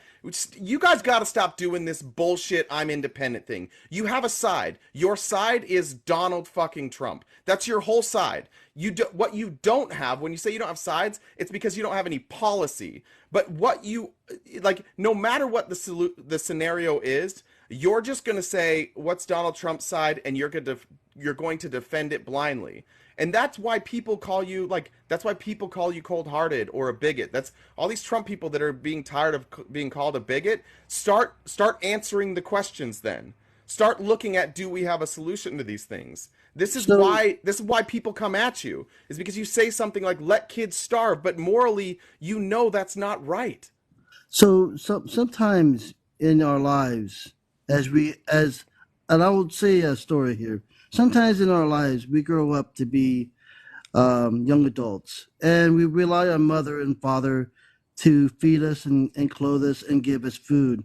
That mother and father keeps on doing it, and the young man or woman keeps on taking that the money and the funds and the housing that the mommy and daddy give, with sort of like, yeah, it'll be there all the time, and they will sort of like take it for granted. But when that money and the funds and the housing dry up, then the young man tends to, well, he doesn't have the money and the funds anymore. So he gets what do you call it? He gets a little tough love. He has to find a way to actually manage his life, actually go out there and work for a living, actually pay for his own bills. And that's why mommy and daddy probably cut him off. So yeah, but that's not statistically true. That's a story. Yeah, own. but that's a story. That's just a It's story tough that love. It's but really tough love. Thor, hold on. This is the problem with your political ideology, When you look for an escape, when you look for justification, you come up with a story that in your head rings true. There was a 40-year study done on the way that parents parent their children. And the study was basically like, you took the kids who were spoiled. They were given love, they were given freedom, they were allowed to express themselves. They didn't necessarily have chores. Their parents paid for everything growing up. And then you had the other group of children who were parented very, very strict. The parents had rules for them. They had them work jobs. They cut them off when they were 18. Who do you think fared better? Which children do you think fared better, Thor, in their adult lives? Um, I'll give you a hint. It's the one that goes against how you would parent. My friends that I grew up with, the friends I grew up with, the most successful of my friends, of all my friends, the one that was the most successful, never made his own bed, never made his own lunch, never had a job in high school. Parents, whatever he wanted, he got. He was spoiled rotten. He got everything he wanted. He grew up and he decided, like, he saw the example that his parents set for him and the life that they gave him, and he was well off. Now you can go, that's an anecdotal story, and just like yours is an anecdotal story. But if you look at the numbers, there is no evidence to say that parenting your children's more strict, not giving them the things that they want. There's no evidence that says that doesn't work outside of anecdotal stories. So what you do, Thor, is instead of just like hearing what's being said, looking at the data, you just rely on these anecdotal stories so that you don't ever have to change your opinion on anything. And again, we're talking about letting children starve, and your response to letting children starve and your side not doing anything about that was to tell me a story about how parents need to be tougher on children. And that's not just parents. I'm talking about the government. The government being, aka the parents. And the government needs to sort of do something else other than just funnel money into the system. There are private organizations. Wait, why? There's also but why? What are called Catholic organizations. Hold on. Let me ask you, Thor. Why does the government funnel money into the system? Because it takes our tax dollars and gives it to someone else. Let me ask the question differently. Is there a need for the government to give people money? Like, are there people in this country that can't afford to live on their own jobs, or maybe they have disability, or maybe they're a single parent, can't find a job? Are there people that exist like that in this country? Oh, there most definitely are. Millions, I've seen it. Right? There's I was in a I don't need to, Thor, I'm going to cut you off because this is the problem. I'm going to just walk you through some questions here. So we funnel money into entitlement programs because we have to, right? Yeah. Because what would happen to those people if we didn't give them money? Oh, they would starve probably. They would starve. They wouldn't have a place to live. Now, they would get off their feet and get a job. Well, hold on, Thor. Hold on, Thor. Now, what if instead of having to reintroduce money into the economy, instead of having to print money to go into debt, what if the money that we already put into circulation, we just kept circulating? We didn't allow it to go into circulation, go to the top, and then stop. What if we pulled some of that money back from the top and said, you can't just hoard this. It's our money as a collective. It's our country's money. The currency is used to make trade easier. It's used so that we can buy things quickly. It's used so that we don't have to just like barter. Like, I don't have to trade you potatoes for the plumbing work that you did. It's a way for us to be able to exchange things and get the goods that we want. But that monetary system is only there to make our lives easier. So why not, when people stop circulating the money and just hoard it at the top, I'm talking about the billionaires and millionaires who don't get any taxes, why not, instead of printing more money, why don't we just say, hey, this money was to circulate in the economy. It's not for you to hold at the top. Why don't we just pull that money back down, pay everybody more money, and then there would be less need for the government to subsidize people's food, their housing, their health care. What if everybody just made more money and the billionaires made millions instead of billions? Well, that would be a great ideal, a John Lennon Beatles type story. Nothing's going to be like that. Well, I got news for you, Thor. You said you're an immigrant to this country, right? Well, I'm naturalized. Okay. Did your parents work in this country? Of course, they're American. I was Okay. adopted. You were adopted. Oh, I didn't realize that. Sorry about that. Okay, so how old's your dad? Oh, he's old. I don't know. Probably in his 80s or 70s. 80s. What did he do for work? My father was an architect. Okay, gotcha. And so he was working in the, I mean, if he's the 80s, he was probably working in the 60s, 70s, maybe a little bit of the 50s. Is that right? He's 80. No, Probably not the not 50s, maybe the 60s. probably. I don't know, but probably the 70s. He's actually a hippie like type guy. Both my Great. parents Did your were mom work? very hippies, huh? Did your mom Oh work? yes, my mom did work on and off. She Okay. also had a degree in I don't know, some girl degree A economics. girl degree. Tell us what a girl degree is. She's got a degree in cooking. I Home just said that. economics. I just Anyways, said the the point I'm asking is, so your parents, who by all intents and purposes, like you guys were basically able to survive on your dad's income, and almost everybody was able to survive on one person's income when you were being brought up, and that's because the tax code was a lot more fair. It was higher. We had at points in this country when the middle class was the strongest, the top marginal tax rate was 90%. But also my dad made 90%, and the middle class was the strongest it had ever been. Then came Ronald Reagan and introduced trickle-down economics, and ever since Ronald Reagan, the rich have gotten richer, the middle class has lost their buying power, and the poor have gotten poorer. And we're 40 years into this, and it's not working. Why not advocate for the same type of system that allowed your parents to succeed? Well, my parents still succeed. My No, parents still Thor, work. It's Thor, not just stop, about your Thor. experience personally, Why Thor. not advocate for the type of system that allowed your parents to succeed? There are systems out there. There's grants. There's loans. Did your dad get a grant? I don't. I think he got a loan, He got like but I'm for not what? sure. For his degree in architecture. Where did he go to school? He went to school U of I, University of Illinois. University of Illinois. Okay, that would have been. I'm gonna guess. I'm just gonna guess that your dad's schooling was either heavily subsidized, but for sure much cheaper than what we have now. If he took out a It's loan, that would have most been a very definitely much cheaper small. probably It then. would have been a very. Everything's Do expensive you know now. why? Do you know why, Thor? The price of living. No, because our government funded the schools. Our state, a school like University of Illinois was mostly state and federally funded. We used to fund school. For a lot of people, college was free, and for those that it wasn't free, it was very inexpensive. Well, I can tell you, it wasn't You know free for my father or my mother. what? It wasn't free for my father or my Okay, mother. but it was much less expensive. Go ahead, Can I please. I just want to say one. Okay, so the answer to your problems, Thor, like you keep saying, I don't want to be paying for other people and we just need to cut people off. The answer to that is education, right?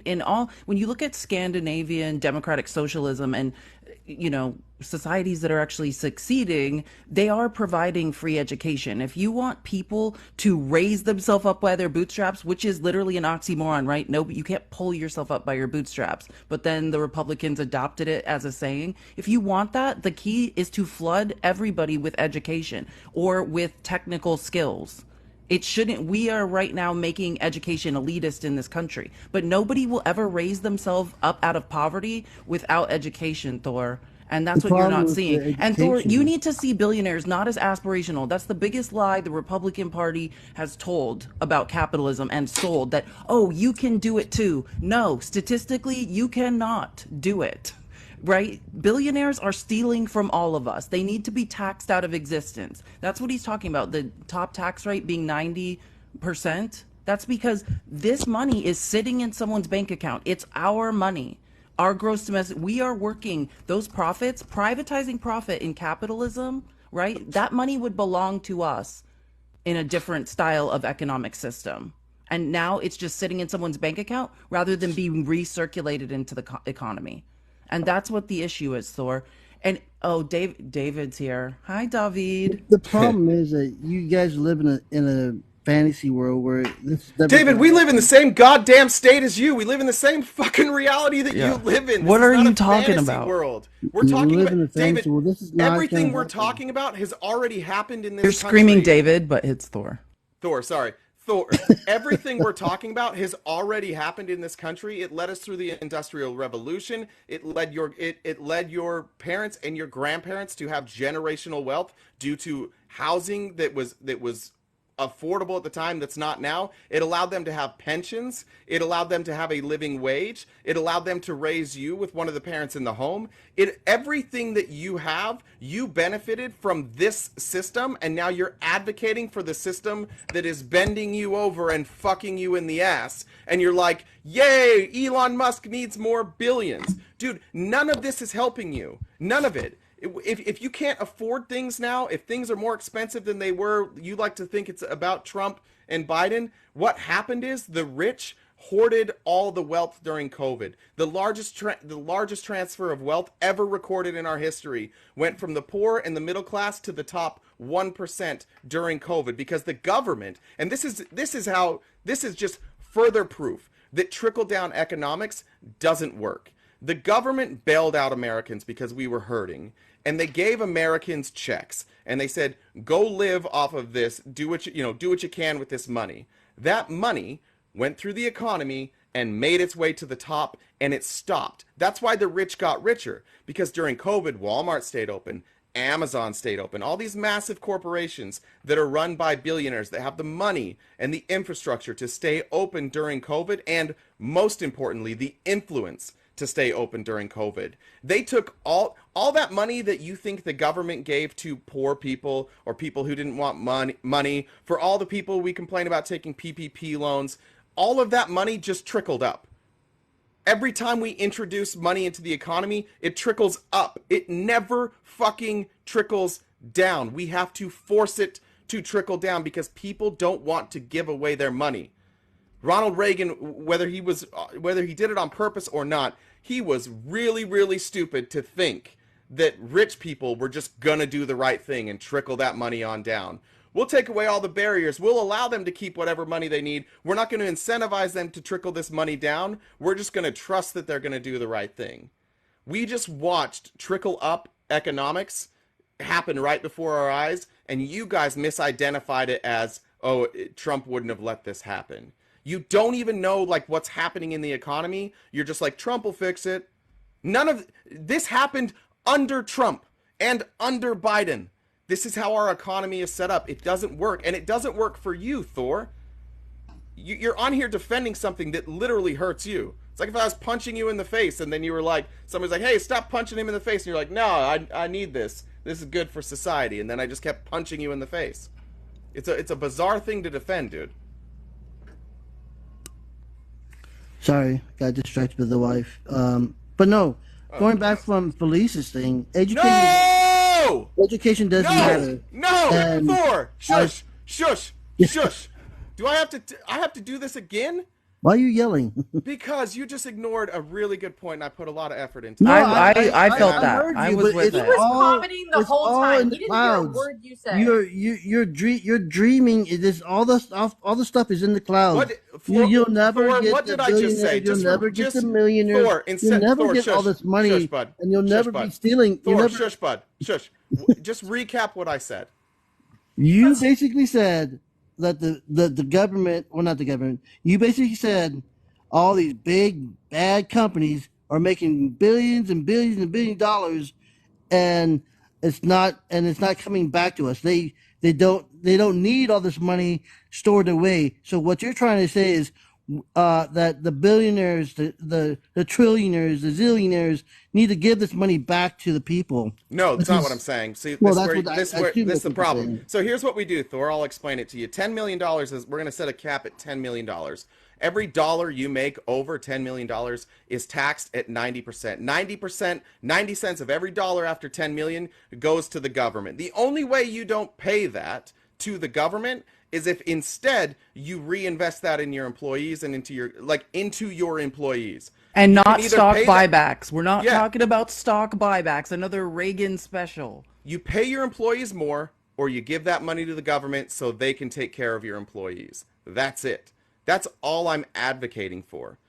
That incentivizes the right behavior. If you want to be filthy rich, you want to be a billionaire, that's fine. But every dollar after 10 million that you make, 90 cents is going back to the government because you built that. 90 cents goes back to the government? Because why do they deserve that?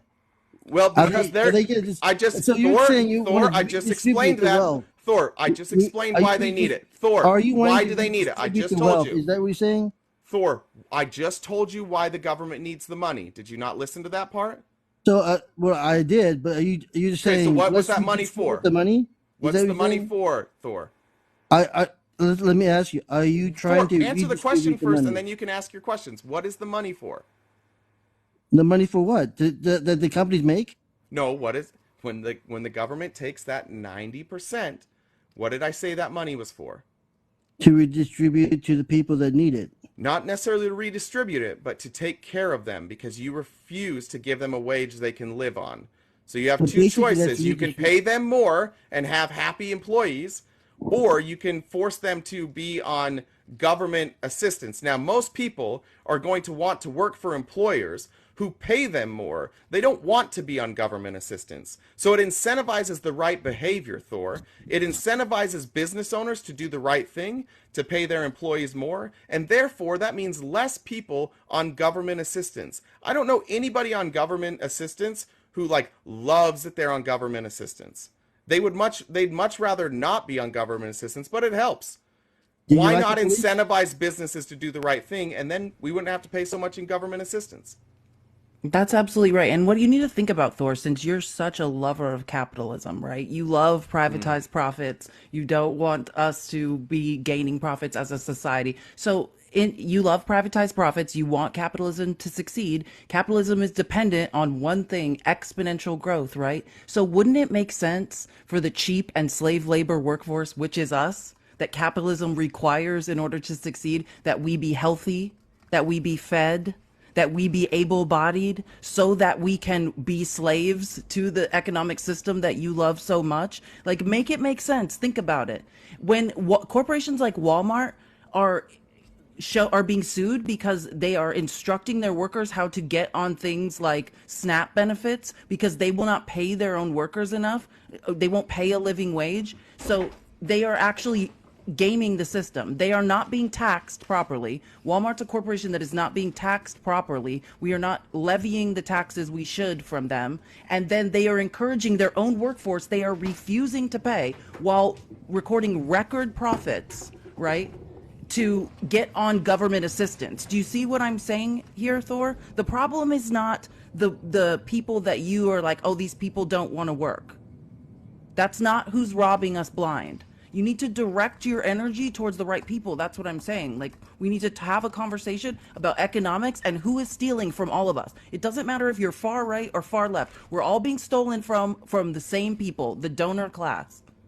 So what you're saying is that I'll see you guys tonight. Huh? Well, so thank you. Yeah, we'll see you tonight. Thank you. Political mom. Oh, thanks for getting it right this time. You're welcome. Bye.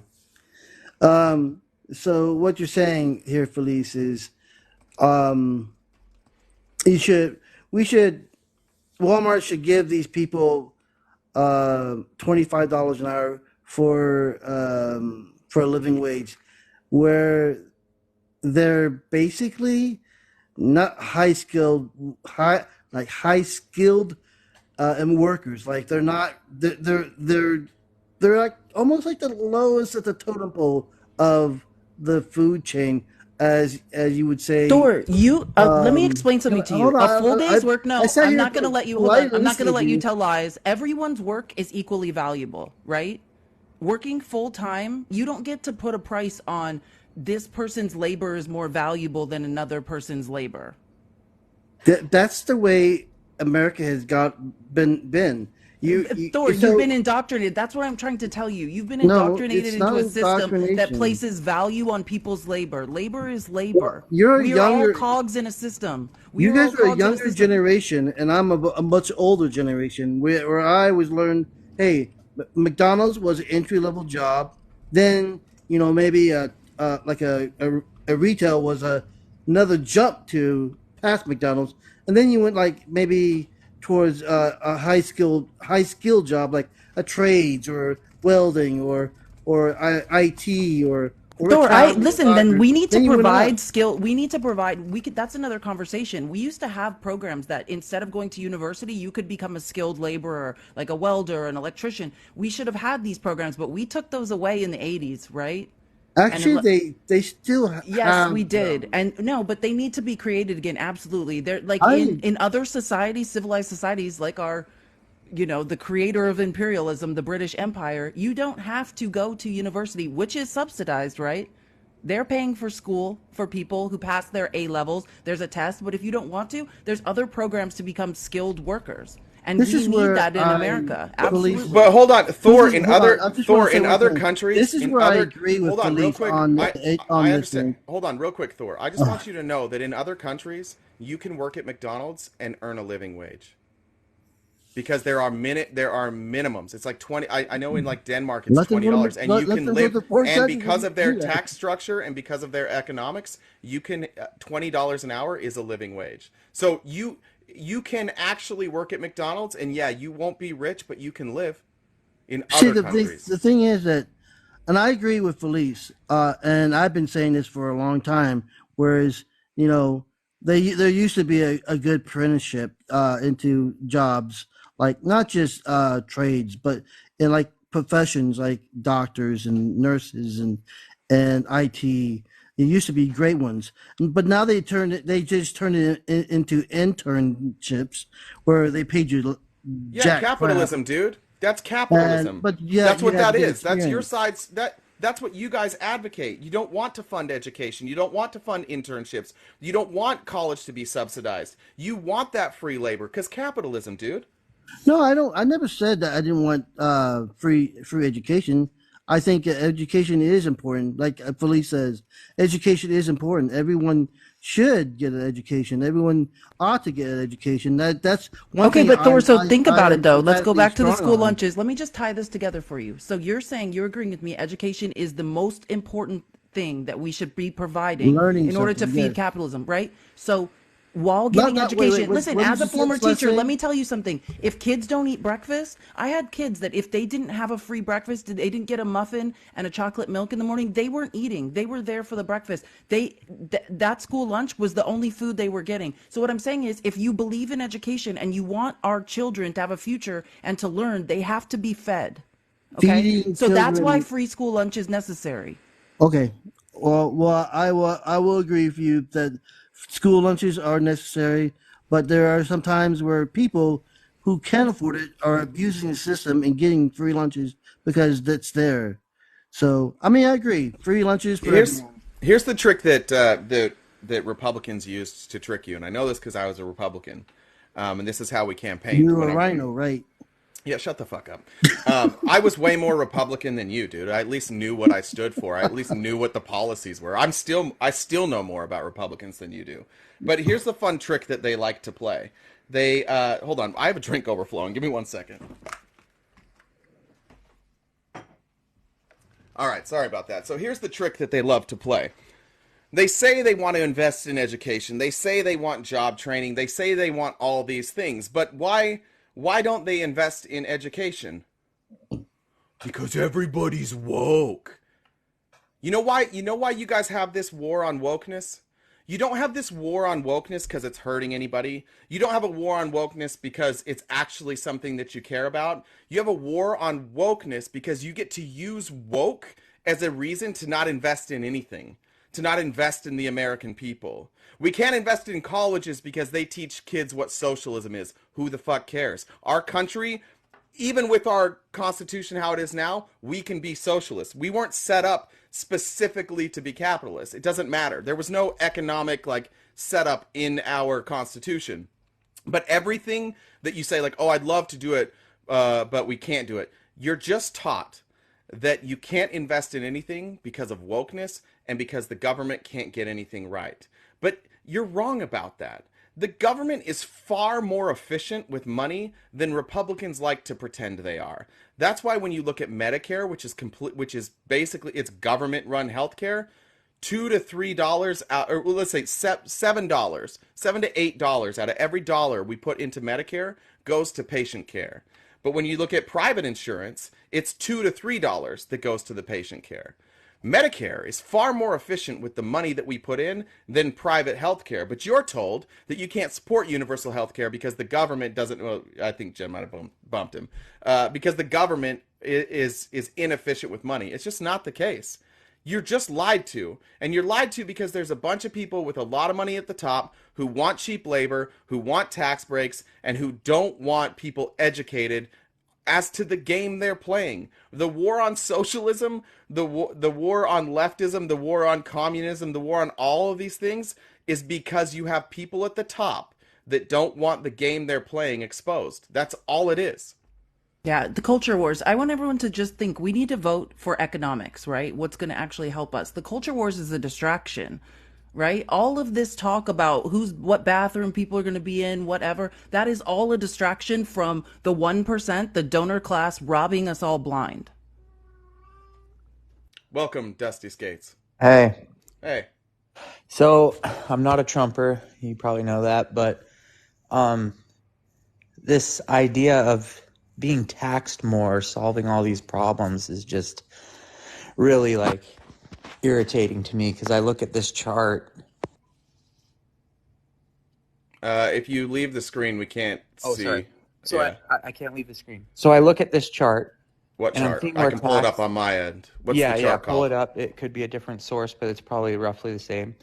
What am I searching? Portion of our taxes going towards. Wait, Dusty, what am I pulling up here? What? What chart am I supposed to pull up? I want to just say real quick, I in no way advocate for any of us to be taxed more. What we need to do, and today yesterday on the House floor, that bill that's being brought to fund Israel, it's a $12.5 billion offset. Where are they offsetting the money they're going to give to corporations and the 1% from more cuts to the IRS? What we need to do is fund the IRS, not to tax us more, but to do complex forensic audits of the 1% and corporations. That's how our deficit will be made up. Okay, none of us should be taxed more, period. So I just want to clarify really quick. I'm not saying that. That's a good clarification. Thank you. I am advocating that certain people get taxed way more, though. Right. Felice is not. I am. What I'm saying is, if those corporations do get taxed more, what I heard the host say. No, I'm talking about income tax or income tax, either one. Well, that's not a corporation being taxed more. Into the federal government's pot. The chart that I was looking at, RTP, is just like the pie chart of how taxes are being spent. Okay. Did you have a source for that? So just find one. I'm sure they're all relatively close. Does yours have a? Okay. I can pull. You probably just Googled it. Okay. What do you want to look at? I went to the fourth, fifth one down, something like that. Okay. I looked at a couple of them. So I see a big pie of defense. Okay. Right? The one I'm looking at says 20%. Oh, okay. That's even more. 20%. And then I see Social Security as another huge part of the pie. Is that 20%. Right? Yep. And then education, which is what you guys are advocating for, is 4%. Okay. I see it at 2%. Yeah. Okay. So if we're giving more to that pot, how is that solving the problem when we have an allocation problem, not an amount problem? Because I don't think we have an allocation problem. Okay, so we're advocating for all this education, and now all of a sudden 4% is how much we should be spending towards that? Yeah, so I think you're misunderstanding necessarily why I want taxes to be more. I don't want taxes to be more because I think we need to pay for things. I want taxes to be more to incentivize the right behavior. I think it's unethical that we have billionaires while people are starving in the streets. I think it's unethical that we have billionaires while people can't afford to see a doctor. I think it's unethical that we have billionaires while people that are housed go days without food. I think that as a country, it's unethical. And the money that is circulated, our money is not something that we go out and we mine and we find ourselves. It's the money that the government has put up to allow us to trade with each other, right? And that money is supposed to circulate through the economy. That's how the free market was supposed to work. But there's no incentives for people not to hoard money. There's none. In fact, Republicans heavily incentivize people to hoard money. And so the money What do you mean by hoard? collect interest or put in the stock market to. Let me give you an example. Why would anyone put something anywhere where they weren't gaining more value? Yeah, let me give you an example. So that would just, it's not an example of real world, but let's say you've seen those wind tunnels with like the cash, right? Yeah, okay. Okay. So if you're in one of those wind tunnels, you're trying to grab as much cash, they put the cash in, it goes to the top, right? Let's just imagine that air doesn't circulate. It just goes to the top, right? You're going to catch money as it flies to the top, but within a short amount of time, it's just going to stay there, right? Because it's not circulating. So how do you get more money into it? You got to put more money in, right? You got to make more money. Whoever's operating is going to have to put more cash in at the bottom so it'll flow. And then you're going to grab what you can, but everything you don't grab goes to the top.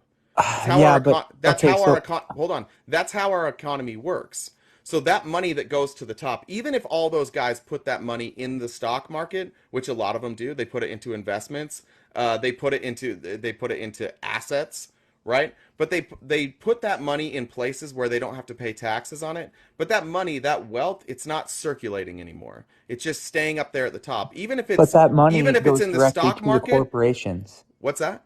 So if you invest in a stock, then that stock, that company is now receiving more money.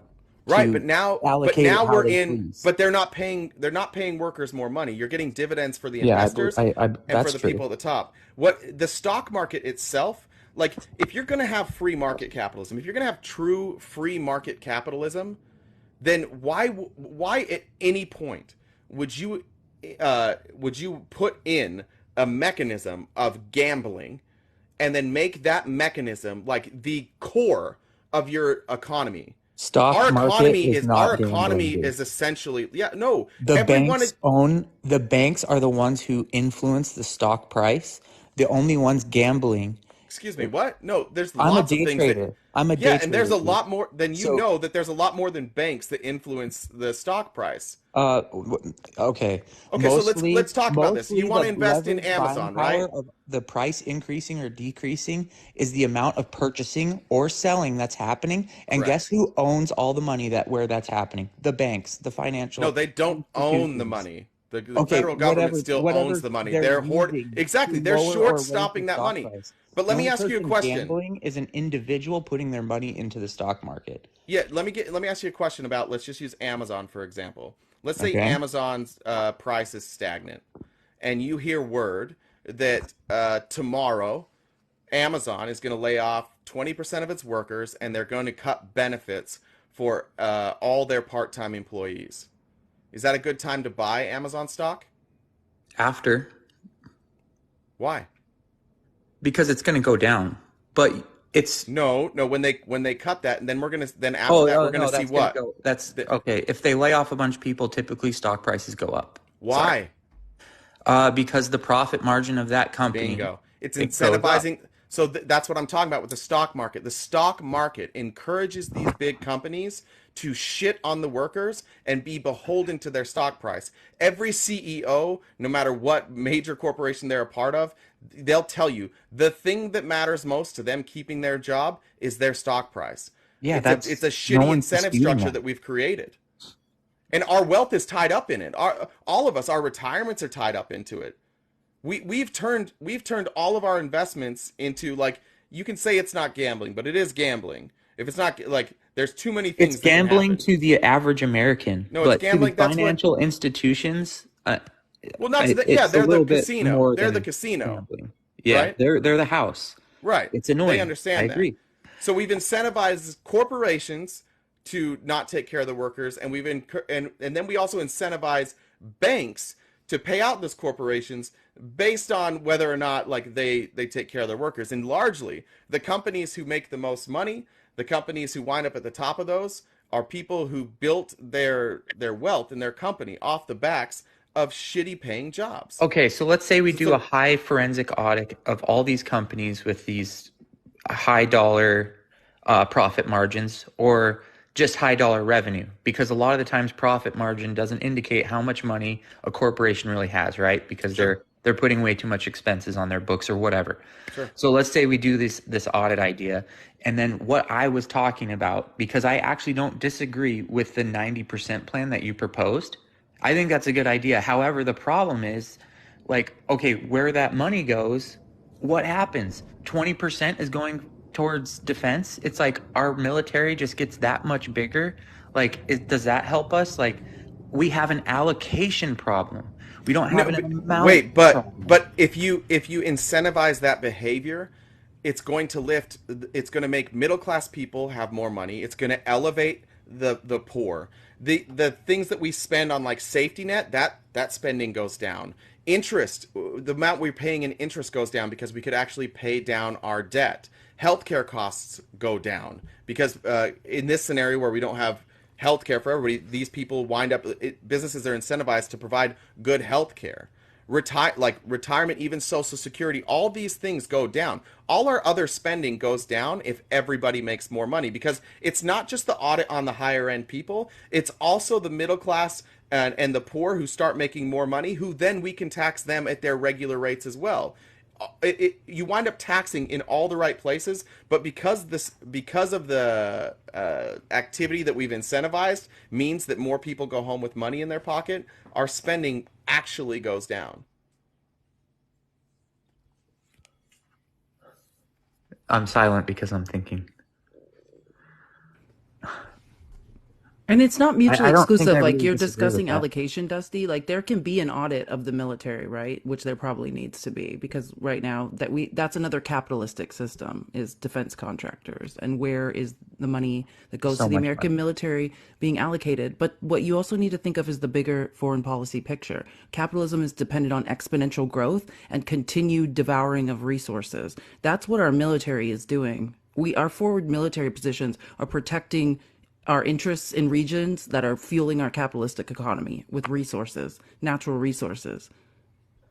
True. So, okay, so I actually I don't disagree with that argument about how that tax system would start to benefit the lower and middle class in a great way. However, and I know that this is an annoying question, but it's really a question that has to be addressed, is how do we get people to start allowing themselves to give away, like not go for profits, not go, how is this ever going to happen where corporations are being taxed 90% above 90 or 90% above $10 million? Like, who's ever gonna go for that? The people that are lobbying for the Democrats are equally as rich.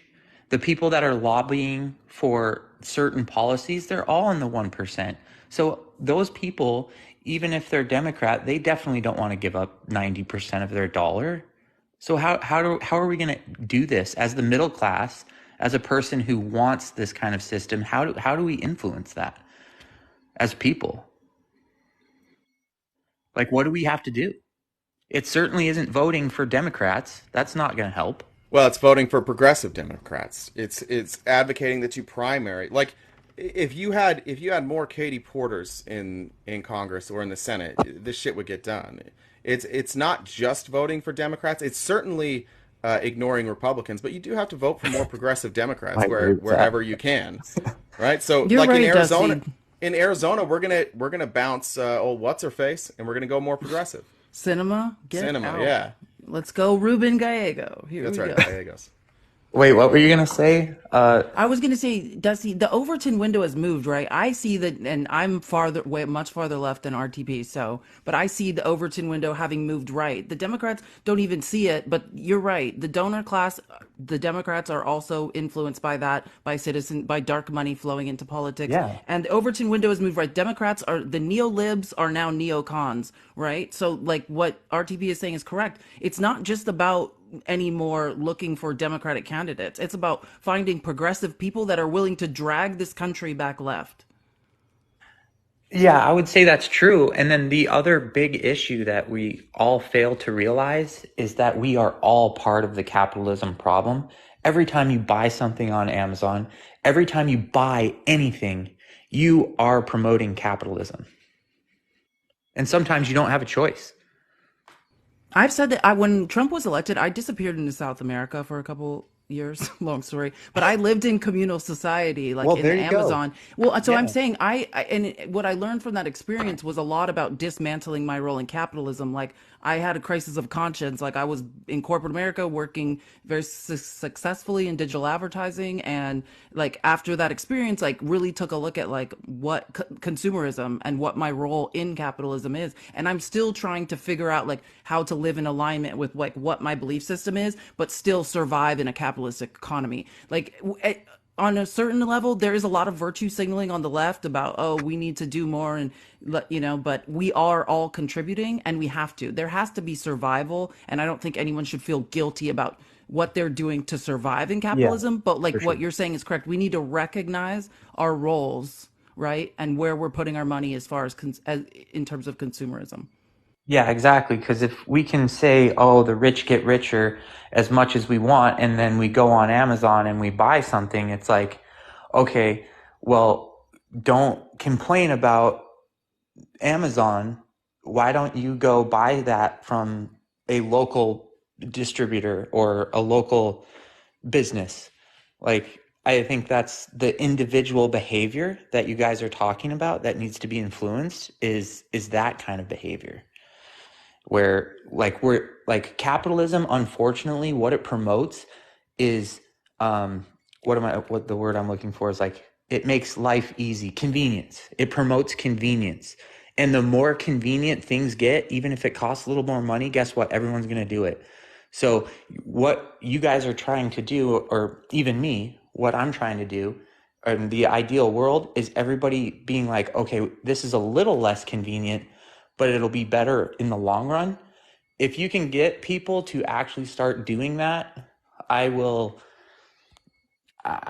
support you in any way that I can. I mean, find me a Gen Zer who looks at their outlook and can say like, yeah, capitalism's the way forward for me. If you're Gen Z, you're staring at a world that you're like, oh my god, like I basically have a couple options if I want to really make money, and it's working for one of these giant corporations and working my way up. I'm gonna have to take out a bunch of college debt in order to get there, or I can advocate for something new. It's not they're not going out into the world in the same way that I did. Certainly not my parents. I think what Felice is saying is right. I think that the country has shifted left, and I think that there's a lot of people who aren't really either able to see that because of the data that they look at, or they're unwilling to see that. But even for people that are on the Trump side, like you can get Trump people to agree to universal health care. There's not even arguments against it anymore. There's really no good argument against universal health care anymore. There's really no good argument over taxing people at a higher rate. I do agree with you that like the messaging has to be better and we have to keep going. But I do think we're at a tipping point with capitalism, at least the way that it's structured now, and people are recognizing it doesn't work. Like Elon Musk is remarkably stupid, and he's a multi billionaire. I saw him talking to Joe Rogan about about like aliens and how that's who's influencing the liberals now. Like it's alien interference, and this is one of the richest humans in our country. Like you look at the people who have the money now, and you realize like, oh, it's not because they're brilliant; it's because the system allows it.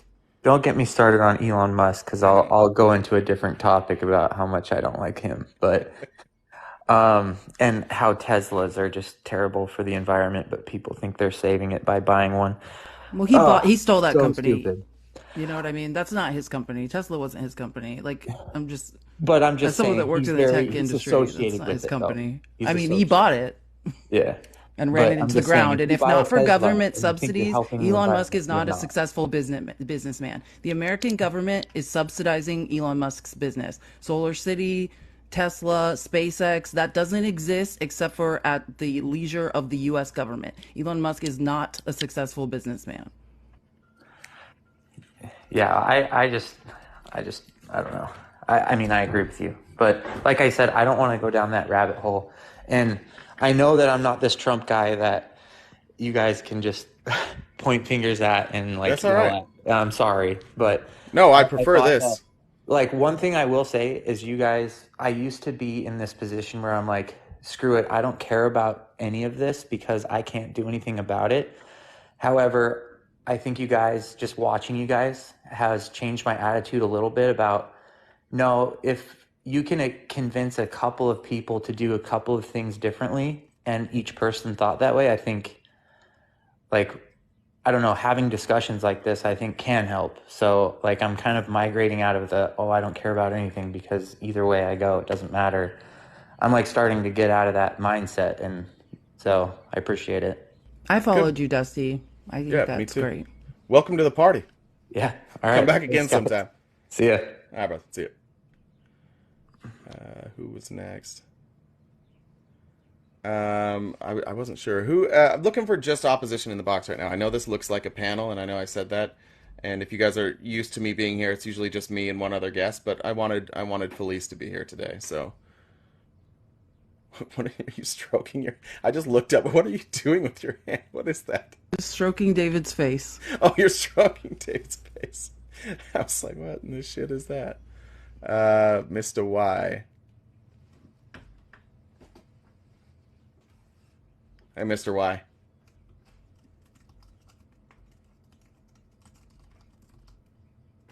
Maybe not. Just call me David down. Did David come back? He said he couldn't jump on earlier. He must have had some Tesla stuff. He loves you. David loves you. Anytime he can spend time with you, we're good David friends. Loves you. Maybe no on DO. Maybe we lost all opposition. All right, I know this isn't. We just mass converted people. You know what I mean? We handled every objection. All right, let me jump a couple non-opposition up then real quick. Mr. Jones. Sorry. You're good. What's up? Hey, I just wanted to say one quick thing. It's funny how like people rally for capitalism. You know what I'm saying? They like put their cape on and all of these things, right? And it's the greatest system. Why is it that no other industrialized company is trying to mirror our system? Literally none. No other industrialized company says, man, I want our economic system to be more like America's. No one. Because they know they can't do it because they're not America. Only America can accomplish this much greatness, Mr. Jones. Yeah. Except the for 1 in 5 disease of children American go to bed without food every exceptionalism. night. Exactly that. Exactly that. 1 in 5 children go to bed without food every night, but you don't want them to have food at school either. How do you expect them to survive? How do you pro-lifers expect children to survive? Or are you just pro-birth? They're pro-birth, for sure. Like, I don't want you to eat at home. I don't want you to eat at school. I don't want you to eat. The fact that we've commodified things that people need just to survive, housing, healthcare, water, education, food, the fact that we've commodified these things is inhumane in and of itself.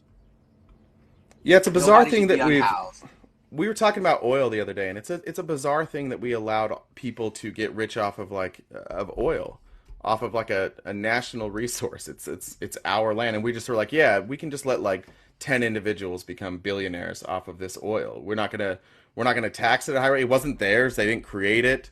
They just went down and got something that was one of our resources. It's bizarre. Which is why we went after Venezuela and destabilized their country.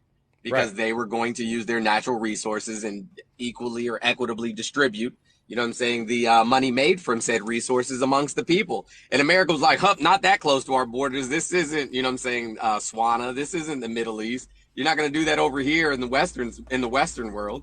Well, they can't let socialism, right, the benefits of socialism, saying this is a resource owned by the people, right, taking something out of the ground, this is owned by all of us, and we should all be benefiting from it. And if that idea catches on in the West, right, then we might not want all profits to be privatized anymore. And that's why when you hear people saying third world countries or communist country, that's code for, oh, that country tried to nationalize their, you know, some of their industries. That country didn't let American corporations to enter into the country and privatize their resources. And once that happens, you are embargoed, right? An old embargo with the British Navy used to be literally blockading so no resources could get into the country. But now we do that, right? We do that with the world banks. We devalue their currency. We refuse to let anyone trade with them. We turn off countries who will not let American corporations come in and privatize their resources. Exactly that. But Red Scare propaganda is rooted in anti-indigeneity and anti-blackness, because they saw these people living and thriving and working in communal nature, and they were like, you don't believe in land rights? You don't believe in private property? You don't believe in, oh no, we can't have this, because their idea of a society was feudalism. And so they're like, well, listen, if everybody is not partaking in feudalism, then you're savage. I mean, and Red Scare propaganda has it even before we coin phrases such as socialism or communism. This anti-socialism or anti-communism has been going on since, for eons, for centuries, literally. Because like I said, it's anti-blackness and anti-indigeneity.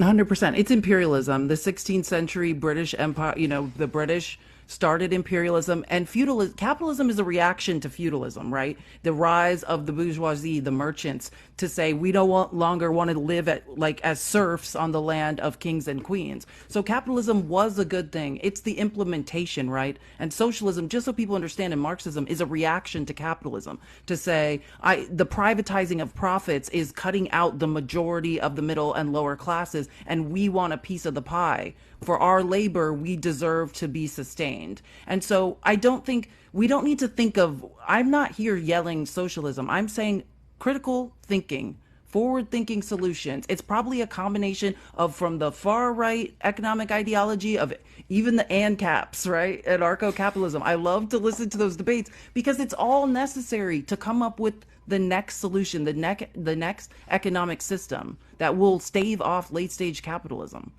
Right, but in a post-needs society, right, there's like no real utility for capitalism any longer. In addition to that, capitalism, as we know it today, is propagated or its base is slavery. And quite literally, I explain this all the time. The 13th Amendment codified slavery. It did not end slavery. It codified slavery, saying that if you are convicted of a crime, then you can be a slave. But it posed a new issue for the plantation owners, who we now call corporations. They had to now pay for labor. And they were like, oh shit, well, yeah, we're going to have to pay for labor, but we're still going to do it, at the benefit of ourselves, meaning we're going to pay them the least amount possible so that we can make the most amount possible. Yeah, slave labor is alive and well through the prison systems here. Immigration hasn't been fixed. There's been no immigration reform. Why? That's another one of our cheap/slave labor pipelines in this country, as is moving corporations offshore. So it's not in our face, but we can have sweatshops and, all the things going on. All of the capitalism requires cheap or slave labor to function. And you're right. When we see the onset of AI and technology, this is no longer necessary, right? It's one of the questions of what will happen with AI, because our society should be able to sustain itself and we should be able to work less. In indigenous cultures, in most indigenous cultures globally, prior to, even after the agricultural revolution, societies, they worked maybe 15 hours a week, maybe, because everybody was collectively working towards the same end. And I feel like if we understood that collectivism is key, to the success of any project, then we'd be much better off. I think the other issue that we face is, being under, patriarchal rule. If we look at the tenets of leadership, right, the out of 19 tenets of leadership, women lead in 17 of those. And the reason I bring this up is because when women are in leadership, they understand that more egalitarian and more collective, measures breed better results and overall happiness within, whatever the organization is, whether it be society or whether it be a business. I agree with that. I think the issue of capital, when you look at freedom in America and you look at us in the workplace, it's the least free place on earth, right? It still is essentially a king or, ruling the business. That's why when you look at co-ops and giving people a piece of the pie and incentivizing them to work and making it more egalitarian, voting on decisions, statistically shows that these companies are more successful. Across the world. So I do see that as an option. I think egalitarianism and the view that the patriarchy takes that away, right? It's all about a stack rank. It's about individualism. It's about exceptionalism. And that is something that's been bred into us so that we don't form a collective, right? Like the Rainbow Coalition, which was about the majority of us, marginalized groups, coming together and voting as a block. Like that had to be destabilized, right? So yeah, I agree with everything. That's what my flag represents, like a reiteration of the Rainbow Coalition.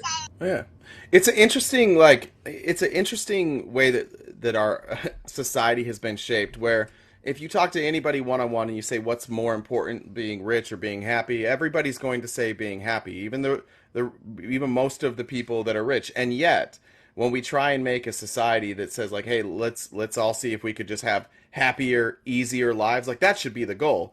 Work the least amount of possible should be all of our goals. Like, what if none of us had to work? Terrific. That would be great. If we could all just coexist, we could live. But then you have capitalists who think like, oh, you have to earn the right to relax. It was really, I think that's why a lot of Mormons make a lot of money coming out from where I came from, is that any sort of joy, any sort of relief you had, you needed to feel like you earned it, or you couldn't really enjoy it. It's a program. It's a way that you're programmed that, you really should be at work. You really should be putting in more hours. I find it myself with my daughter. I'll find myself checking my phone for stuff with work. And I'm like, shit, like she's 3 once. I got to remind myself all the time. Like I only have these moments now. These moments make me happy. I don't need to worry about the work stuff. But that's what's been programmed, especially for those of us who grew up conservative, that we don't get to have joy. We don't get to have good moments until we've earned them. And that's the lie that capitalism tells you, is that your joy comes with capital or with money or with finances. We all inherently know that's wrong, and yet so many of us still live that way. If everyone in this country could live outside of America for 1 year, people are not living to work outside of this country. This is not the way you feel. Like it's okay to not be productive. I was just talking about this with Bad Views. Like it's ingrained in us. If we are not quote unquote productive, and if we are not living to work, that there is something wrong. This is not how the rest of the world is living. All you have to do is go on a vacation to the islands, any of them. Pick a Caribbean island, any of them. You know what I'm saying? Yeah. Like, they literally they call it island time. They get to work when they get to work. You know what I'm saying? Like, and then when it's quitting time, nobody's hanging around. They go home. You know what I'm saying? And that's just how they live their lives. And in European countries where they have more time off and things of that nature, turnover rates at employment facilities and things of that nature are, you know what I'm saying, just not the same. People are happier in their jobs, and they stay with those jobs longer. In America, you know what I'm saying, you'd be hard pressed. Even our education system, teachers, the average teacher only stays a teacher for like 2 years. You know, so I mean, people just don't stay in their field of study, their field of work, because it becomes grueling. Yeah. All right. I'm going to bring up, I got some weight in the box. Thanks, Mr. Jones. I always love learning from you. I appreciate it. Thanks for being patient, too. Absolutely. Yes, thank you for sharing. That was great. Yeah. Thanks. We had, sorry to make you wait so long. Ed, you've been waiting forever. I appreciate it. Thank you. Oh, Ed. Is it time for phase 2? Ed. Oh, I don't good know Lord. Ed. Is it time for phase 2? What's up? The my homegirl Felice. How you doing? I like this guy better than Nemo. Stop talking. Don't ever say something negative about Nemo to me. All right. Okay. How you guys doing? So, why aren't you guys fond of capitalism? I'm just curious. Are you really curious? You've been here for like an hour and a half. Yeah, how do you not know that we're not, like, you've heard everything we said for the last hour and a half, and you're still not sure why we're not fond of it? A good amount, but I feel like we need capitalism. That's what keeps America going. That's what keeps us, spoiled as the way that we are. Why we have the luxury of having all of these nice things and of that nature. So that's why like I don't what? get why. What kind of things are you talking about? I mean, just, you could have multiple cars, multiple homes. You could have that in socialist businesses. Countries. You could be. You could be socialist countries. Nope. You don't think people in Scandinavia have multiple homes or multiple cars? To be honest with you, I don't think they're living better than Americans, though. You could be every single person somebody there tomorrow in America. Every single person there has health care. There's 30 million in America that don't. Well, the Human Development Index, actually, I can look up what number we are now, but we are not anywhere near the top. Ed. I think it was 14 The Scandinavian last time I checked. countries, the Scandinavian countries are above us. The Human Development Index is tracking the quality of life in countries. We're not near the top. It's not going great for us. The question is, what part of your life, the things that we've advocated for, which aren't just full on socialism, but taxing people at 90% over 10 million, putting in universal health care, incentivizing living wages so that everybody who has a full-time job has a living wage. How would that make your life worse? Well, I think with universal health care, I mean, I guess it can be good to a degree. I don't think elective surgeries where people just want to go in and have surgeries or whatever that are elective should be paid for. Like, would that be placed in your universal health care? That people can just walk in can you go in and get like rhinoplasty? No, that wouldn't be included. Okay, all right, that's what I'm about to say. So, but my thing is now is you can't. I believe in universal health care. If something goes bad or the doctor does something bad, you can't go for malpractice. You can't sue for malpractice under universal health care. Oh, that's because you don't understand universal health care. You absolutely can do that under Medicare for All. The doctors are still employed by themselves. They're not employed by the country. They would still carry malpractice insurance. You absolutely could still do that. The American government is essentially just going to become the insurance companies, right? In Medicare for All. So now my other question is now, would you guys go ahead. Would you guys want to do away with the stock market too? No, not initially. I don't like the stock market. I think it incentivizes bad behavior.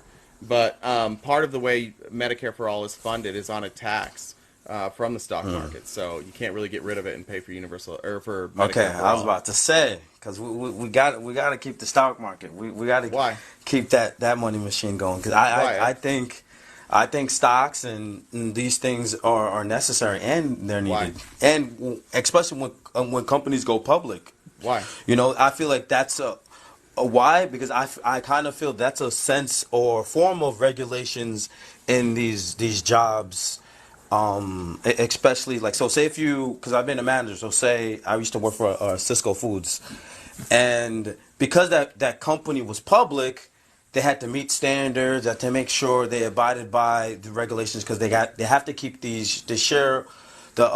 shareholders happy. No, the standards that you're talking about. What standards are you talking about that they had to keep now that they were public? Safe, no, I'm at Cisco Foods.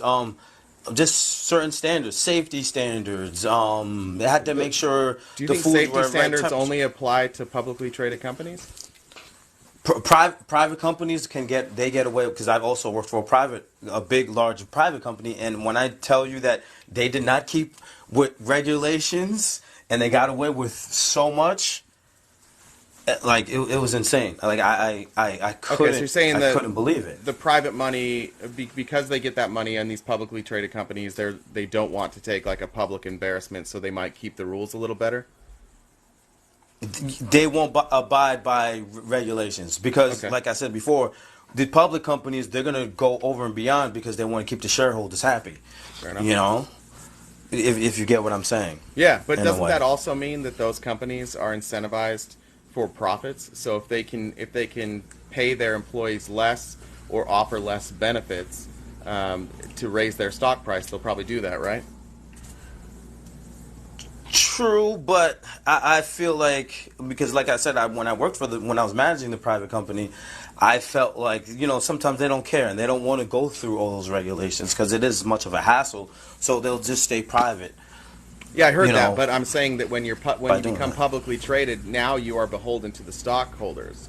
You're not necessarily beholden. Yes. You're not beholden to your employees, the people you employ. And those Very, people wind very up getting true. treated much, much worse in privately or publicly held companies. No, you're right with that. I mean, to be honest with you, when a company goes public, I don't even care. I don't even think they care about their consumers either.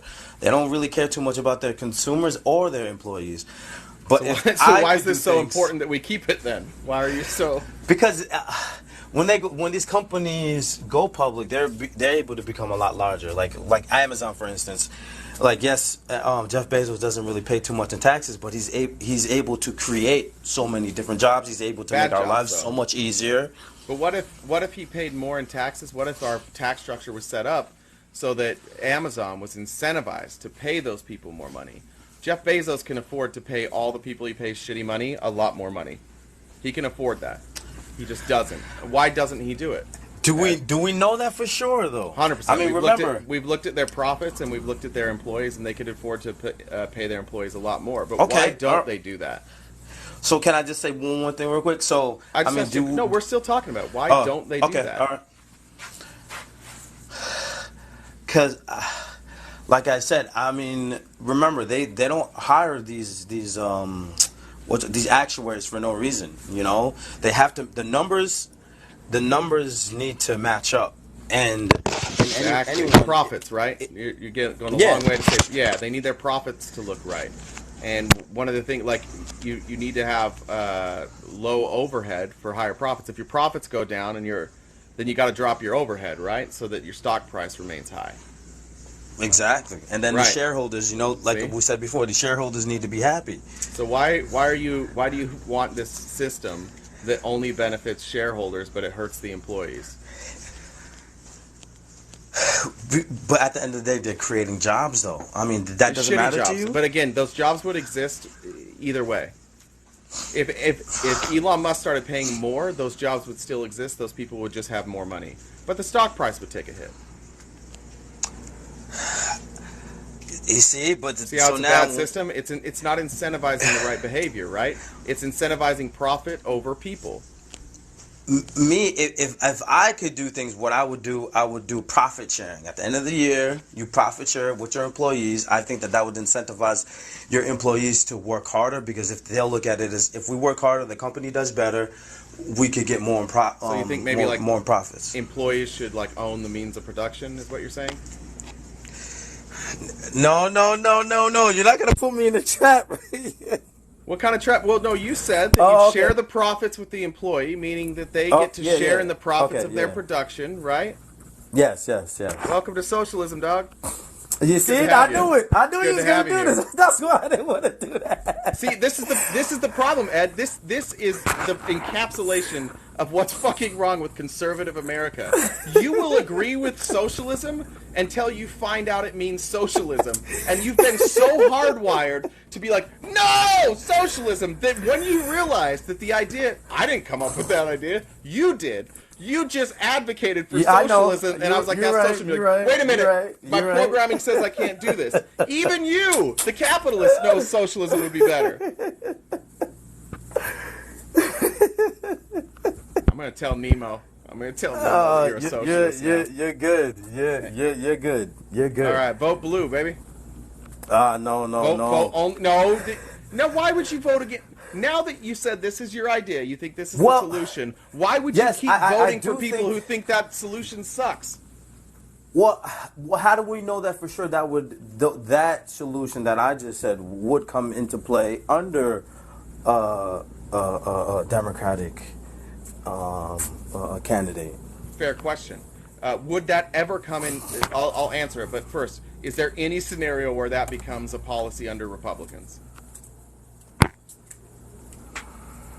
Probably no, not. Right? No. So it's only possible from progressive Democrats. So I would say this: only vote for really progressives, Democrats. Probably all the people you've been trained to hate. People like AOC, like Katie Porter, like Bernie Sanders, Elizabeth Warren. All the people you've been told are evil socialists. You're gonna have to vote for people like them.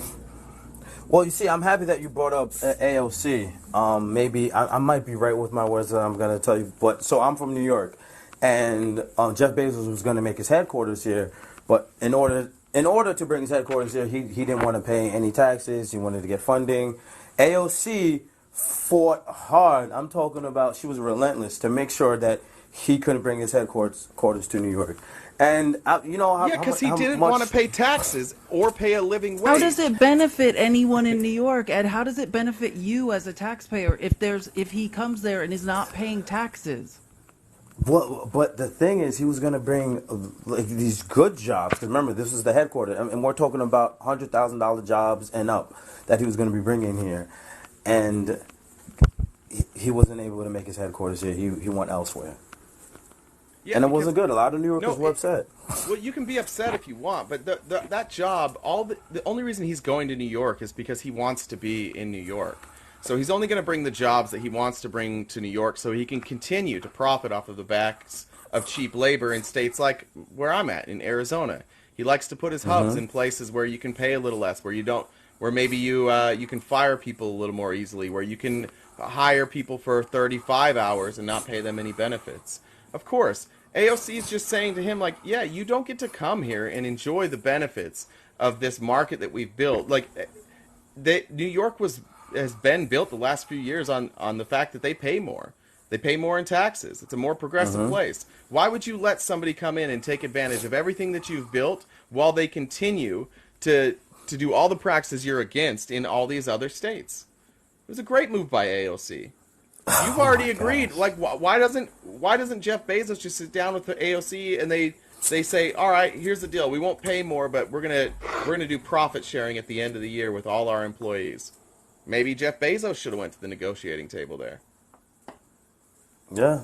I mean, I honestly think profit sharing would be a really good thing. You know, with your employees. Socialism. Oh, the socialism talk is, I don't know. I really don't know. Do you understand on any level that it's just the word socialism that you don't like? You like socialism. You're advocating for socialism. You've just been hardwired to believe that it's bad. So it's making you uncomfortable that I keep saying socialism, and you're like, I don't like socialism, but I do like workers owning the means of production. True. I mean, maybe I need to do a little bit more research into socialism. But I don't think there's any... So can you guys name me a country, though, as of right now, that is doing well under socialism? Denmark. The only country I know that's what I was about to say. The only country I know they say the government is good is Denmark. So maybe I need to do some research on Denmark. I think it would be Denmark. Well, I just want to say, Ed, I think that in my previous conversations with you, you are essentially a billionaire simp, right? You can't get away from the love of the billionaires. You too believe the lie that capitalism and that we've sold to Americans. Like, it could be you too. You could get lucky too, right? And you're sitting here advocating for... No, let me just say something about Jeff Bezos and what's going on. I mean, there's the issue of how he doesn't want to pay taxes and treats his workers, but the larger issue is about a monopoly, right? When we used to go to grocery stores, companies like ConAgra, who own all of the world's food products, one of my favorite people to argue with on here, my favorite capitalist is Chef Boyardee himself, the heir to the Chef Boyardee, who's now sold to ConAgra. And so they own 12%, right, of shelf space. Like, these shelf monopolies used to be the most important thing. Smaller companies, right, anyone wanting to start a business in capitalism, which is allegedly a free market, right, couldn't get any shelf space in stores. But as someone who worked in digital advertising, the moving consumerism online makes it impossible for competition, right? If you're not on the first page of search... So now we have companies like Amazon, instead of even shelf space where consumers still have a chance to look for smaller products, they literally are turning off smaller companies. Either you do business with Amazon, you are absorbed by Amazon, or you do not exist. They will turn you off. And if you have a good idea and you sell it on Amazon, and Amazon can figure out how to rip off that idea and sell it themselves under Amazon Basics, they'll do that. They've been caught doing that multiple times. Where they don't shut the company down. They copy the design, put it on their first page. Amazon's been caught doing this a lot. If you don't advertise with Amazon, even if your product is wildly popular and you just don't want to pay for advertising because you think your product is going to do the talking itself, Amazon will bury you. They will put inferior products ahead of you because you don't pay for advertising. Amazon's been caught doing this a million times. This is literally, I mean, it is actual, like, not free market, it's capitalism, though. Like, they're going to choose their profits over the good of the people. every single time. And what's crazy, Ed, like, I've never really been I'm not a socialist yet. I'm probably getting there. Today has gotten me there a little bit. But I'll just say this, like, at the end of the day, if we keep going how we're going now, Ed, you're broke, I'm broke, Felice is broke, and there's like 20 people that have all the money. You know what that sounds an awful lot like? Russia. The way we got there was maybe a little differently, because what Russia did is Russia nationalized their companies, and Russia owns like 50% of all the companies, and then they just gave that wealth to just certain individuals. We're getting to a point now where you're going to just have two classes of people. You're going to have the ruling class and everybody else. That's where we're headed if we don't make massive changes. And if you don't want socialism, then you better get on board with taxing the fuck out of these people. You better get on board with making it possible that people can't become billionaires and buy everything they want, including power, including companies, including wealth, including the housing. Where I live in Arizona, Felice lives there. Corporations bought 30% of the houses last year. 30%. Yeah. Why do you think they're doing that all over? Yeah. Why do you think they're doing that? Because they want to consolidate all of the wealth. If they could buy 100%, they would. They won't stop until they do. They will always be trying to buy up all the housing. Why? Because then instead of your money going to the bank, it goes to them. And then they can they own everything. They will own all of the wealth eventually. That's what they're trying to do. Well, capitalism one thing I will encourages you to get as much wealth as you can. And once you have billions of dollars, oh my God, is it easy to get more wealth? It's so much easier to accumulate wealth once you have a billion.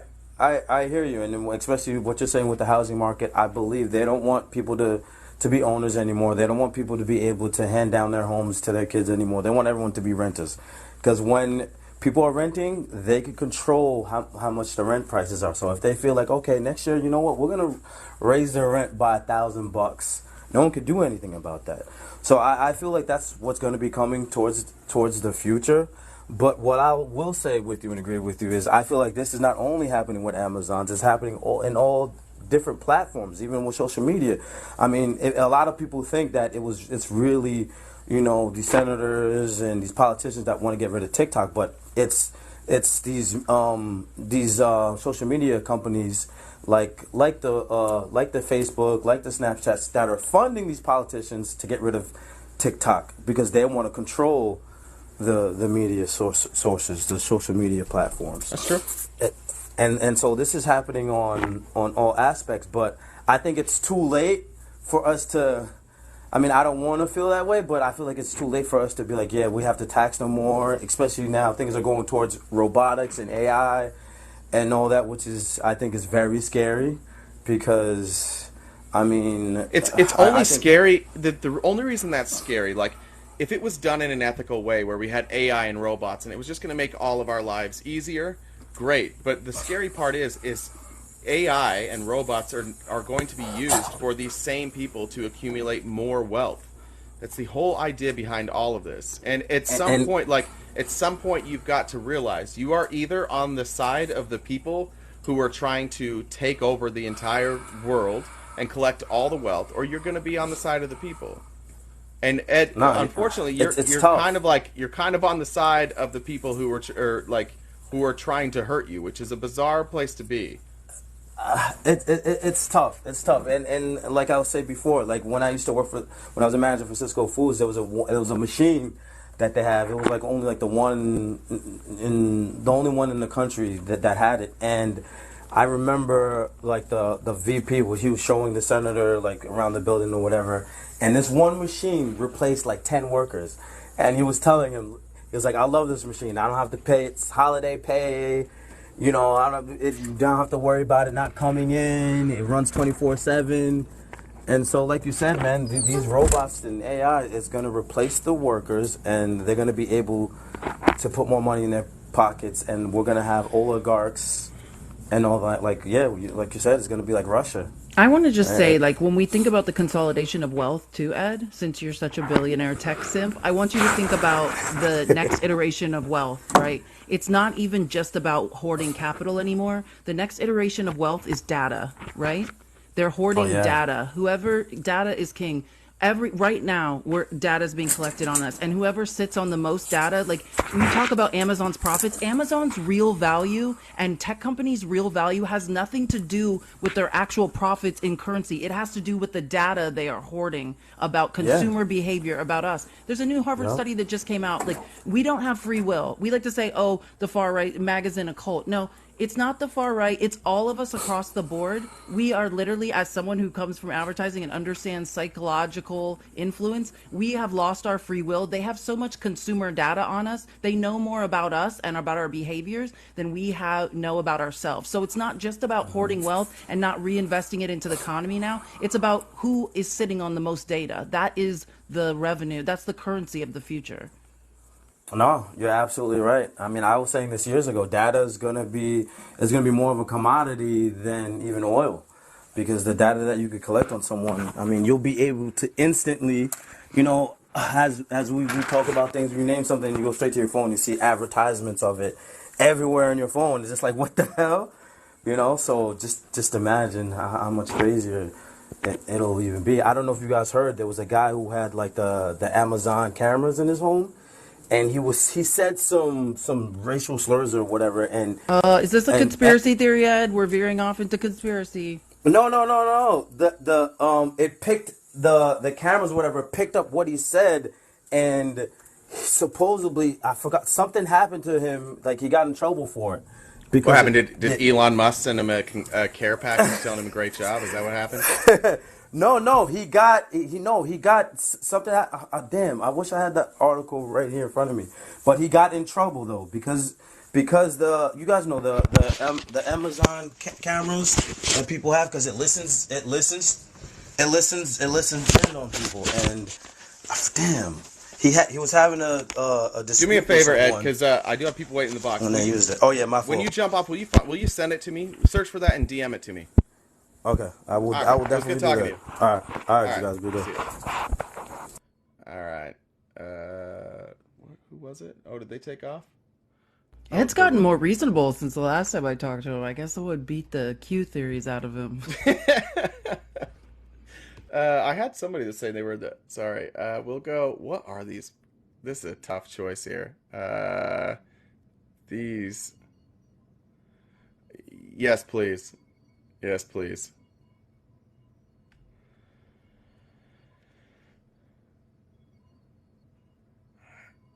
I have no earthly idea. Let me see I'll just bring him up who is in the box. There we go.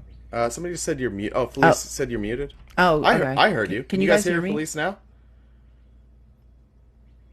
Did you mute and unmute? Hello? Yeah, 65 million deaths in China, 20 million in USSR, 2 million in Cambodia, 2 million in North Korea, 2 million in Ethiopia, 1.5 million in Afghanistan. And you're going to tie what are we talking about this for? 1 million in... What are we talking about this for? We're talking about the deaths your ideas have caused. Socialism has caused this? Yeah. Okay, how? I don't care about the numbers anymore. How? No, you don't care about millions. No, you've made your point, but how? How? Yeah, how? Through genocide and okay. Which part of socialism is genocide? Workers own the means of production. How? We can look at the Holodomor. We can look at the agrarian ideas of Cambodia. How, I said. Right. You're just saying more words. How? Explain to me how socialism did that. And which tenet of socialism they used to justify that. Well, we can see how Cambodia has never been a socialist country, so I can just head you off there. But you could go and explain to me how an authoritarian regime that genocided its people is socialist. But I'll tell you right now, it's not. So Pol Pot was a communist through and through. He was an actual communist. I got to stop you. I can't do it. Hold on. Stateless. Classless, moneyless. That's communism. Okay? Stateless. Does Cambodia have currency? Yes. You know who Pol do they have Pot a government? Yes. You know who Pol Pot is? So do they have a class system? Yes. So just to cut you off again, not communist. Do you know who Pol Pot is, by the way? Absolutely do. I have a history degree, and I'm telling you right now, Cambodia has never been a communist nation. You do not understand the definition of Well, he was communism, trying to sir. achieve a agrarian communist society, wasn't he? Killing all the educated people, Lord killing all the Jesus, can people you that hear are me? wearing. Maybe Can you a answer my man should question? say it, and then he'll hear it. Oh, I'll try that. Okay. Was So he was Cambodia killing. I want my question state? answered. He Stateless? was trying to achieve a agrarian Is communist Cambodia? society, Yep, right? yep. Yes or no? Remember Can what you answer the Felice said? question? But can you answer my question? Can you have communism while you have a state? So I asked you a question. Can you have communism when you have a state? Well, I mean, communism is stateless, so probably not. So Right? no. Okay. So can you pick? But So that all was those his goal, places, was right? there a state in all of Wait a those moment. places? Wait a All the moment. That places was you his goal, listed? right? That was his goal, right? An agrarian Understood. communist stateless Understood. So society. that if Wait, understood? Felice, is that your goal? Is that your goal? No, that was the Absolutely goal. not. Okay. That was the goal So of I Pol guess we're Pot. not advocating for that. Turns out. Right. But you're Right. just a different shade of the idea itself, right? But No. What you you're can, talking about, is the problem that you have is you don't understand the difference between authoritarianism and communism. You think that authoritarianism and communism are the same thing. no, I don't. You can I have don't. authoritarianism really in any type of structure. The problem you're talking about, fascism, authoritarianism, that's the issue. But you like to misidentify it as No, communism. no, I don't. I mean, we can look at many. I don't want to say his name, but 1945 Germany, right? It was an authoritarian state. I don't call it Mustache communist, man. right? I don't. Yeah. I don't call it communist, Well, right? that So was a there are. capitalist. That So was a there. capitalist. We Okay, can see the now we're talking Kuomintang. about that was Wait a moment. capitalism. We can see the Kuomintang So that was capitalism. So we we can can move see the on from there. So we can see the that must mean Kuomintang in China wait, before the hold on. yes Hold on. before the Why? Chinese Communist Wait, hold Revolution. on. DCF. They were So what? Hold on. authoritarian. Shush. So I don't I care. don't I don't confuse the care. two, All right, I'll drop right? you. I don't You can care. try to cut me off, but I want to make sure you Okay, I'll understand. just drop you then. Do you want to have a conversation or not? I'm asking you a Yes, I question. just want to get my. So I don't care. According to your logic, So why is capitalism then not wait a responsible moment. for the Let's deaths? not take the heat off of communism. We No, want to focus on I'm communism for a asking you a moment. question, We can move to DCF. No, I'm capitalism. asking you a question. I'll mute you then. Why then in Germany was it not Well, we're capitalism's just having fault? a conversation, aren't you? Why So was it not calm capitalism's down for a fault in moment. Germany? Say that again. Why is it not the fault of capitalism then? What happened in Germany? Well, Germany. I mean, you can't really attribute it to Germany. Didn't have a economic ideology. You can't attribute all the deaths and whatnot to Germany, right? Well, Some people You say you it's are joking that everyone has an economic system. If you have a currency, no. yes, sir. Bless your No, heart. Bless your heart. Bless your Germany heart. wasn't in Bless your heart. I Germany. can't even Germany listen in to it. 1940. I I as mean, a are you teacher, going to let me cannot talk? let Are you you going to let me spread talk? misinformation. But are you going to let Yes, me talk? And then you Germany can respond to that. absolutely was a capitalist economy. How? Now that we've cleared that up, you can How? move on from there. When the Bundesbank was selling, Okay, here, when let the me ask you a question, Bundesbank in DCF, Germany was since you're up selling, here wait a to moment, talk I economics. want to make No, sure let the me ask you a audience hears question this. since you know When the everything about Bundesbank was economic selling systems. millions What and is millions of capitalism? worth of, What's when the capitalism? Bundesbank, wait a What is moment, it? let me, What when is the it? Why am Bundesbank I in telling Germany you in that Germany was a in the capitalist early 19, economy? What defines say that what? capitalism? Privatized profits. Privatized profits. That is a capitalistic economy. Germany had privatized profits. So, are you guys going to let me get a word in, No, you're or going to answer her question or you can leave. she didn't answer a question? She just made a statement. Wait, she Um, asked you a question, then she answered. Do you agree or not agree with that? no, I don't, and I want to What's make sure. capitalism then? You tell me what capitalism is. Can I speak just for No, one you can moment? answer Right? I questions or mean, you can leave. are you What's going to let your capitalism? what's capitalism? Yeah. Capitalism is when the industries are controlled by private agents, right? It's when the goal is for profit, when the production is for profit rather than collective goals, right? Okay, and you're saying that Markets not Germany then. markets are also used as a way to allocate resources. You get the whole idea, right? And so No, you're saying that was not Germany? no, Germany didn't fit into these three characteristics. Here's why. Why not? In the late 1930s, and early 1940s, the Bundesbank, controlled by the National Socialists, was selling millions and millions and millions of worth of nationalized companies to the public, to employees, to laborers, right? So he had some socialist policies, right? He was nationalizing some industries, right? The central bank had so much control over the country that the country's what is it called? Public banks and other companies that it would almost be called socialist. It's more akin to socialism than it is to capitalism. Now, some people point to the fact that there were some private actors in Germany in 1940, but that was also the case with the USSR. So you can't say that they were capitalist. They weren't. They were more closer. Okay, They were absolutely national not. But socialists. you're just rambling in circles. That's not nothing. You're not saying anything. But what you So have Gats, managed all to of the try to dance around is so also incorrect. DCF, she's talking now, so now you be quiet. You're just saying things. Germany absolutely was part of capitalism. Now, let's look at when we look at Norway or Denmark or economies like this that we're pointing to that say, "Oh, look, here's some examples of how socialism can succeed." Now, that doesn't mean that Denmark, Norway, or Sweden, these countries are very much involved in capitalism, right? They're being subsidized by socialist programs, but they are still capitalistic countries, right? Privatized profits still exist. So you're agreeing with the famed German historian Götz Ally that says that actually, indeed, Germany was more closer to socialism than it is to capitalism, right? So this is a well-documented, well-known among scholars that Germany was. Listen, don't talk to me about history and Western civilization. Like, that's not. Germany was participating in capitalism. Now, during wartime, right, in between World War I and World War II, right, wartime changes things in terms of what privatized companies are producing and what they're working for. So, yeah, I mean, you could say that during wartime or gearing up for a war, the economies look a little different, right? And So most here's of the economies between World War I and World War II were shifting, but they were still all engaged in privatized profits.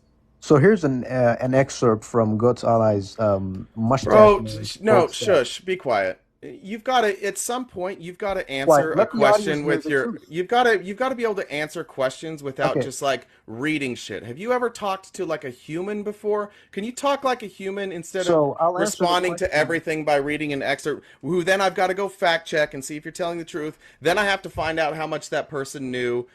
Like, can you He's just one of the talk like a most person for a famed second? historians, but I'll Would that answer be the okay if you question. talked like a person for a minute? What's the question? Yeah, What's could the you just question? answer what she's saying without reading something? Could you just Well, respond to you're what she not, yeah, said? like what I'm saying is active listening. Like, listen to what I'm saying. I'm telling you that in Europe, especially around wartime, right, there were countries and are now that are living in terms of they are subsidizing capitalism.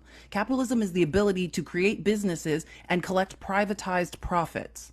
Okay, So can you that point has me always been to? going on in Okay. Europe, but especially during Yeah. wartime, and then now you see as things are morphing, the way economies are working in this are changing, right? There's subsidization of socialized programs of capitalism, but that Can does we, not mean that privatized profit doesn't exist. Okay, at and best, these Germany was are a mixed economy. You mixing free markets with like social programs and central planning. in what period? At best, you could say that. But again, like In what period? you have so much nuance when it comes to Germany. But when we were talking about Cambodia, we were talking about these other countries, no fucking nuance. No, it doesn't matter that there was a state and there was a currency in Cambodia. No, that was his ideology, therefore communism. But we go to Germany and we're talking about a mixed economy here where they clearly had capitalism, they clearly had free markets, and suddenly DCF reached in his pocket and found some fucking nuance. This is the problem with the way that you argue. You have this idea that communism is evil and that capitalism is great, and you don't use the same principles when you argue it. You only have nuance in defending your points, but when making accusations, nuance be damned. Get out of here. So, okay, I swear to God, if you don't respond to what I say, though, I gotta drop let you. me Like, respond. if you Let me just, respond to what okay, you're saying if this because isn't about what I just said, By about you bringing not up The recognizing, Economist. about you not well, I'm not recognizing going to that bring what up you did, anyone. I I'm just want to not respond quite to him. done, sweetheart. I'm not No, quite done. you're I swear to saying God, if you don't respond to what I said, I gotta go to somebody else. So you're saying that I'm applying different standards to when I'm making arguments against socialism, and absolutely not, right? I mean, the standard I'm making is first and foremost, who has achieved prosperity and who has caused the most amount of calamity and death. Let me just say something. So you did not know what communism was. We had to explain to you what it's stateless, classless, moneyless. So all the countries you listed were in fact not communist. Now we're moving on to socialism because it sounds like you don't know what that is. So what is socialism? Well, I mean, tell us the definition of socialism. We can look at what Lenin said. No, we can. No. We're asking you, God damn it, with your words. Please tell me what socialism is. You are a nuisance to talk to. You are no fun. Just came up here having no idea what you're talking about. Socialism? Are you done? In your words, what is socialism? Socialism, as described by these by the socialists, is. I asked for your words. God damn it. Are you hearing? In your words, what is socialism? What socialists said socialism is. So socialism is, as I understand it, they consider it the lower phase of communism, right? Marx considered. Oh dear Lord Jesus! He's up here. He came up here yelling off Marx's writings, railing about deaths in random countries. It's the workers own the means of production, right? DCF. It's that workers own the means of production, right? But I want to give a comprehensive answer. It's simply that workers own the means of production. That's it. That's also it. The abolition That's of it. market. All the other crap you were yelling about has nothing to do with it. It is simply that work. Yeah, that's embarrassing. That was embarrassing. That's so bad. That was embarrassing for you, sir. It's so bad faith. Oh. Get out of here. All right. Worst. Next up was bad faith. Heedley. No faith. Heedley, welcome. Hello. Hello. I'm hoping we can have a less contentious conversation this time. That'd be terrific. So, a little context. I'm a new American, just got my citizenship, so this is going to be my first foray into the political arena. I have been party to what's happening in the United States for a long time, following politics and whatnot, but I need to make a decision. I actually get to vote this time. So I would love to get either some advice or some perspective on where you sit in the political spectrum and how it relates to the actionability of voting in the upcoming year of elections in the United States. Are you asking me or Felice, or who are you asking? You first. Because I believe you both probably have different stances.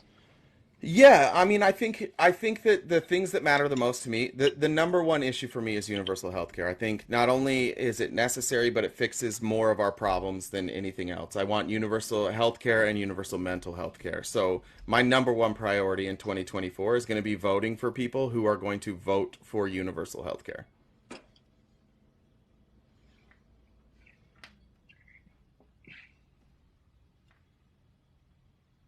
And what form of universal health care do you support, and which compromises do you think would be possible in order to make it happen with a mixed Congress or a very close race between the two parties, if it's 50-50 again, let's say?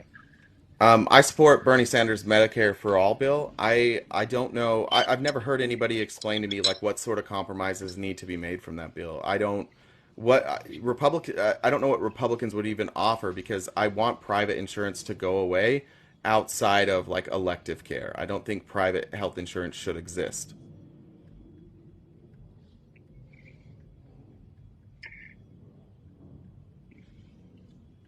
What is the funding structure of a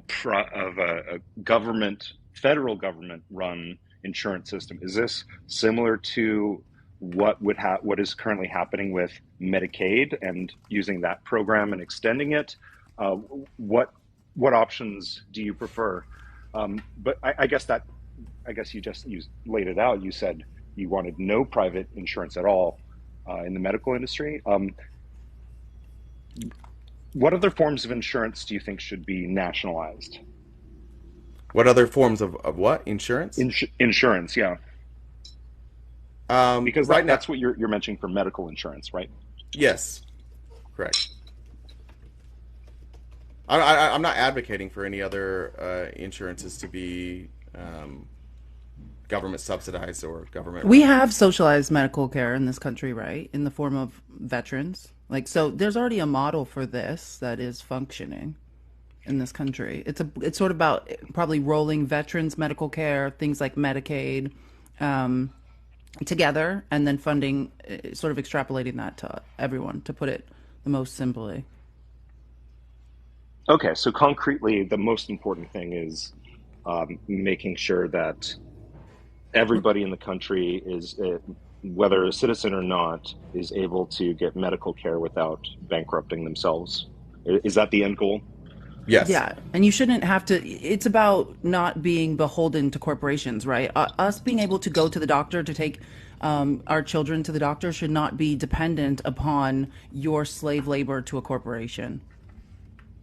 And I would argue, I might have seemed like I'm out here just screaming about socialism and capitalism, but there is a healthier form of capitalism that needs to exist, which I argue that if we want capitalism to exist, then what we need to do is take care of the people that are fueling it, right? Our workers need to be healthy. They need to be able-bodied. Our children need to be fed. They need to be educated. All of these things, in theory, right? Because we are the workforce of capitalism. We are fueling it with our labor, would, in theory, help it to thrive.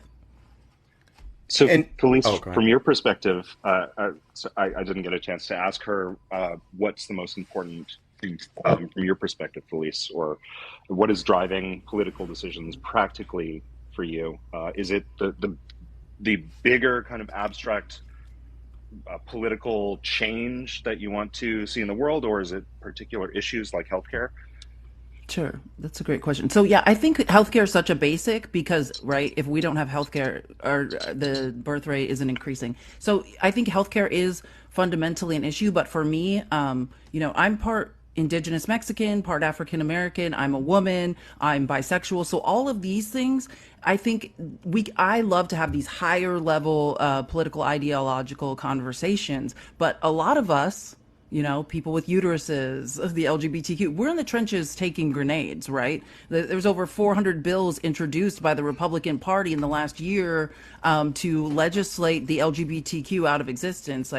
And with Project 2025, we see the groundwork that's being laid by Republicans to essentially eliminate, to punish women, all single family homes, all sorts of things. So yeah, I think that immediately we need to look at those issues. We should all be looking, like I said earlier, I don't know if you were listening, but the Overton window has moved right. We need to look at voting for progressive candidates who will drag this country back left, right? But ultimately, in terms of my political ideology, I think that the donor class, the 1%, has done a great job of making us all vote for culture wars. This shouldn't be an issue. What bathroom people are going in, we shouldn't be, interracial marriage shouldn't be something that's being debated. What we should be debating and voting for is economics, right? Because this is all a distraction while they're robbing us. So I say that. But for me, this distraction matters because I am in the trenches. I could lose my rights imminently. So that's why voting is important. But then there's the larger conversation of,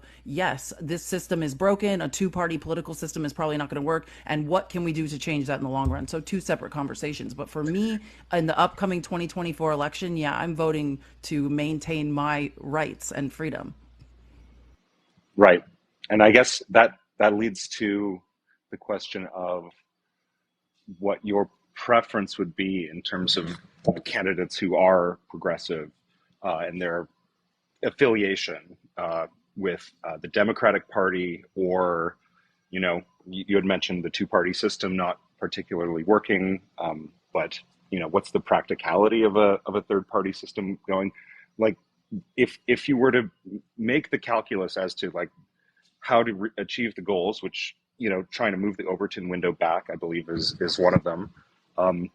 Are you trying to vote for or do what you can to elect Democrat, middle of the road Democrat, progressive Democrat, or potentially someone not aligned with the Democratic Party who's to the left? Yeah, I would say the farthest left, progressive candidates. So yeah, I'm not above voting for an independent. But I come, we, both of us actually up here, we are in the battleground swing states. Like our votes are going to decide the presidential election. So yeah, it depends on why you're voting and in what state. I know there's larger nuanced conversation of what the reason is to vote. But yeah, so I would say progressive candidates. And then if you're in a swing state, it's about, at this point, the lesser of two evils, in my opinion. Like I said, I give this analogy, like I would say, if we're all going to jail, right? This system, the two-party system in America, the economic system, the political system is broken, and we're all going to jail. But it's like I could vote Republican, and I could vote for Donald Trump, and on the way they're going to stop in an alley, drag me out of the back of the cop car, and beat the shit out of me. Or I could vote for Joe Biden, and like he might take the long way to prison, and he might buy me a soda and tell me a story on the way. You know what I mean? Like that's the situation we essentially find ourselves in. But I think that the rhetoric we're hearing now of, oh, I'm not going to vote for Joe Biden is absolutely delusional when you look at the alternative. If you're in a swing state. Now, if you're someone, I understand the argument of I'm not in a swing state. Right. My vote doesn't matter. I'm going to vote for an independent candidate. But I think that rhetoric is very dangerous to be spreading on the internet. Yeah, I agree. I would just say, like, you have to vote for progressive candidates in order to shift everything left. You have to drag the moderates and you have to drag the Republicans with you. And that only happens by having left-leaning candidates, very left-leaning candidates, right? You have to shift the public perception. And if they perceive that their views, some of their views specifically on LGBTQ, and for me on healthcare, I need Republicans to recognize that their views and what they're advocating for will cost them elections. That's the only way to get them to change their mind. They're beholden to their electorate. And I do believe the electorate is there. And that's why, for me, it's important to not go middle of the road. The Republicans need to feel this. The moderates need to feel this. They need to understand that where they sit as moderates is not a moderate view. It's a right-leaning view.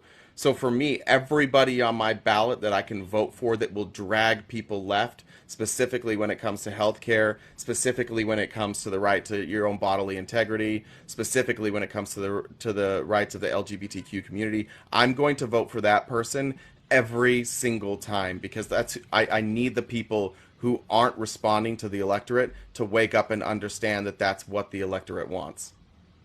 Even in the case of being a very tight swing state and there being multiple options on the left? I don't know if that's coming up anywhere. Like, I don't know where that's going to come up. You'd have to show, like, because in Arizona we have Cinema and we have Gallegos, but that's going to be a primary. I'm going to support Gallegos in the primary. I would hope everybody else does too. But ultimately, only one of them is going to be on the ballot. And if Cinema runs as an independent, that's terrific. Is she running as an independent? Yeah, that's terrific for us because she's going to poll almost exclusively from the right. So that's fine. Well, you're not going to vote for Carrie Lake, the governor of Arizona, who's now wants to be the senator? I'm open-minded. I'm open to suggestions. She has a soft halo around her. That's one thing she has going for her. That's eczema. Those lighting filters. They call her Carrie Filter on Twitter. Okay. Well, I don't want to take up too much time from other folks who have more of an exciting interactive conversation. But no, I appreciate it. Those are good questions. Very helpful for me. I guess one last thing. I can throw this out here, and you can do with it what you want. But what is your prediction for the 2024 election? Like, if you were to be honest. I honestly, it's a little trickier with Ukraine and what's happening in Israel now. I think that potentially could have changed some things, but I do expect a massive gain for Democrats everywhere. I think Joe Biden wins. I think if Trump somehow loses the nomination, that could change things too. I think Republicans are really, really underestimating how popular Donald Trump is and how many people hate him and how many people will show up to vote against him. But I was looking at local elections. You're seeing all these special elections. Like 75%, I think, went left. Like the country's moving left. 2020 we moved left. 2022 we moved left. All the special elections we've moved left. I don't expect that to change until Republicans stop their attacks on women, stop their attacks on the LGBTQ community, and embrace healthcare. I do not see them gaining traction with those attacks. I think they will continue to lose on those points. And that's where we still have direct democracy, right? Like the electoral college is not playing. We need to take over state legislatures. Like that's what we need to focus on. And that's what we've seen the Republicans doing, right? And the more state legislatures we take over, the more we can stop gerrymandering, the more, I mean, this is what we want to see. So it's not just about the presidential election. I think sometimes we focus so much on never Trump that we're forgetting about what really matters, which is the state legislatures. Because what we're seeing in the Congress is we haven't done anything, right? We're not even, it's ridiculous what's going on in the House. It's a clown show. We elected a clown show. So I expect to see that change. But then in swing states, like, I mean, the presidential election will be decided in, you know, Michigan, in Pennsylvania, in Georgia, in Arizona, in Nevada, in states like these. And I think this is a grassroots movement that we all need to stay on top of because, yeah, the polls have changed since the conflict in Israel, and we need to be mindful of that. And I'm like, expect the worst and you'll never be disappointed. RTP is like much more hopeful than me. So, but yeah, I think it's something to watch and it's important for all of us. I just believe in Felice. That's it. I just believe in her ability. Okay, thanks. Have a great day. Thanks very much. Felice, you're in for a treat. I don't know if you know this. I have a hard cutoff at 1, and we're on the same time zone. But I have a friend named Miss Julie. Have you seen Miss Julie before? I know her. I know of her. I know of her fame across the internet. Let's put it that way. I'll tell you what. Miss Julie and I are going to have a quick conversation. She's just going to update us on her life. You can hang out, and Miss Julie's been going through some shit, so we'll bring up Miss Julie. Hi, Miss Julie. Hi, Jay. Hi, Miss Felice. Hi. I don't know why I don't follow you. I'm following you. I don't know, Felice. I've been following you since the beginning of time, and frankly, it's just hurt my feelings, so I'll leave it at that. I have rectified that situation. Thank you, Miss Felice. I didn't know if you'd bring me up, Jay, when that last guy said exciting and interactive conversation. I did not feel I was the target guest for that sort of. So I'll just have to try really hard to make it exciting. I've just been thinking about you. I wanted to see what's been going on in your life. I'd get an update. Jay, it's been a shit show.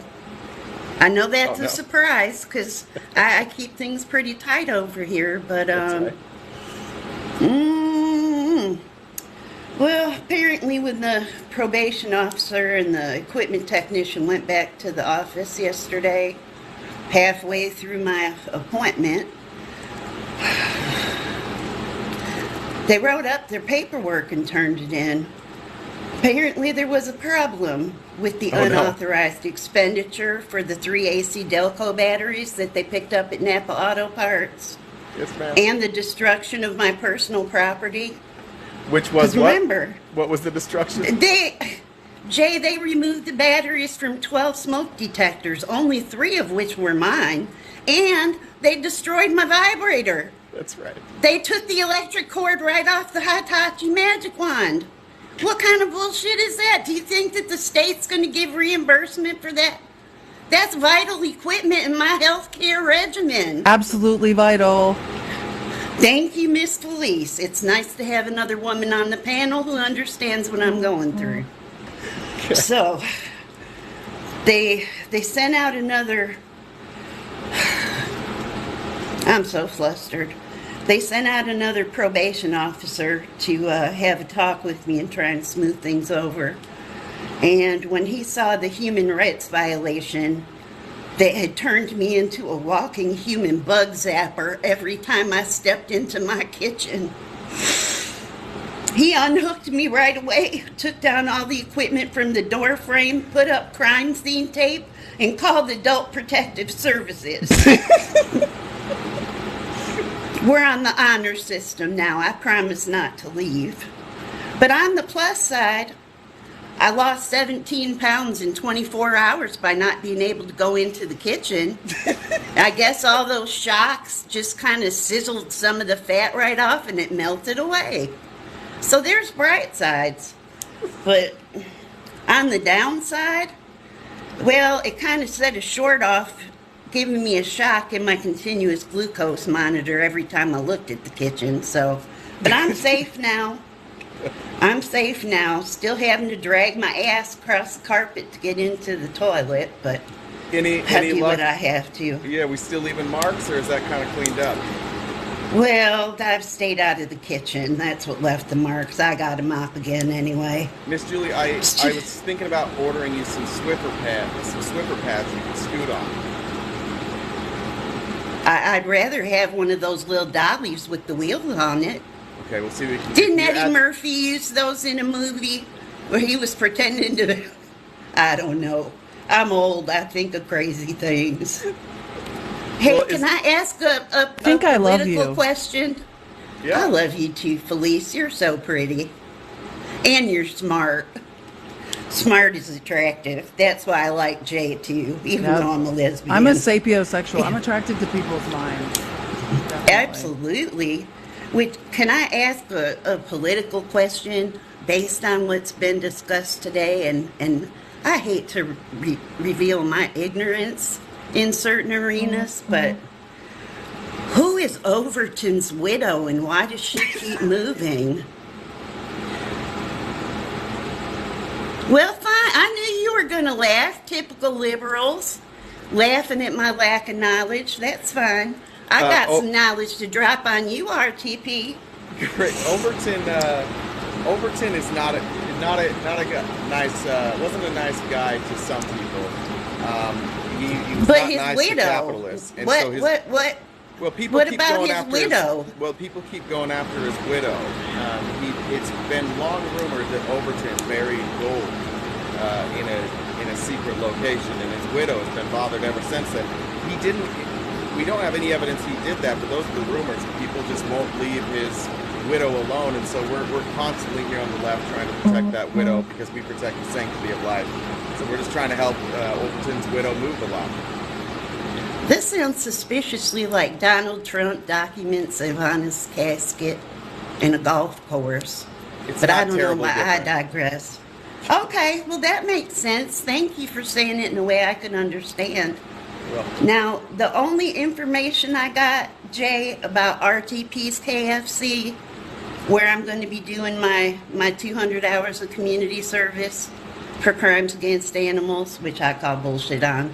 I saved my own life by stabbing those 46 pigeons, and I stand by that behavior. I stand by that behavior. Birds are fundamentally up to something. If you've survived 200 million years of evolution, you know what I'm saying? Are birds Felice, up to something? Are they? Felice, they were in my apartment. They nested in my reclining chair, and they dropped my dentures in the commode. So I feel I was acting 100% in self-defense when I stabbed them. That's just my take on it. Okay. So RTP, yes, ma'am. this is the end of the story. This was all the information I got. Because I'm going to have to do a full intake with the new probation officer. And I had to call that bitch, Sheila. I hate calling her. I got her voicemail. We're at the Trump rally. I swear to God, she better have left Miss Kitty Whispers at the spa and not taken her to that nonsense right-wing propaganda horse shit. I don't even know what else to call it. But my God, if she's indoctrinated my sweet Miss Kitty Whispers, there are going to be problems. I'll leave it at that. So, all I could find I out. completely agree with everything you said. I like having Miss Felice on my team. Yeah, I figured. I feel like my position has been strengthened. I still love you, Jay. Thank you. Now listen, we heard 200 hours of community service with the RTP KFC. I'm thinking Jay. I'm thinking pillowy biscuits. Honey butter. Biscuits may or may not be a euphemism. I've heard about Jay in a pair of jeans. I'm just saying. Yeah, that's not what it stands for, Jay. Sure, it isn't. RTP is a rehabilitative therapy program. This is based out of Florida and apparently has put on by funding through PragerU. I don't know too much about them, so I'm going to have to look into it some. Sounds suspicious. Dennis Prager is the worst. Okay, then. This should be a questionable program. but I am required to participate. The KFC is not indeed that delicious Kentucky Fried Chicken with the pillowy biscuits and the drizzled honey. It is the, can't believe I have to say this out loud, it's the Kitty Financial Crimes Division, Jay. We are talking about kitties, corruption, lawlessness, malfeasance, delinquency, transgressions, kitties, kitties. So I will be remote teaching some Zoom class with some propaganda PragerU curriculum out of Florida to delinquent kitties. Explain how. You know, they can't all be raised.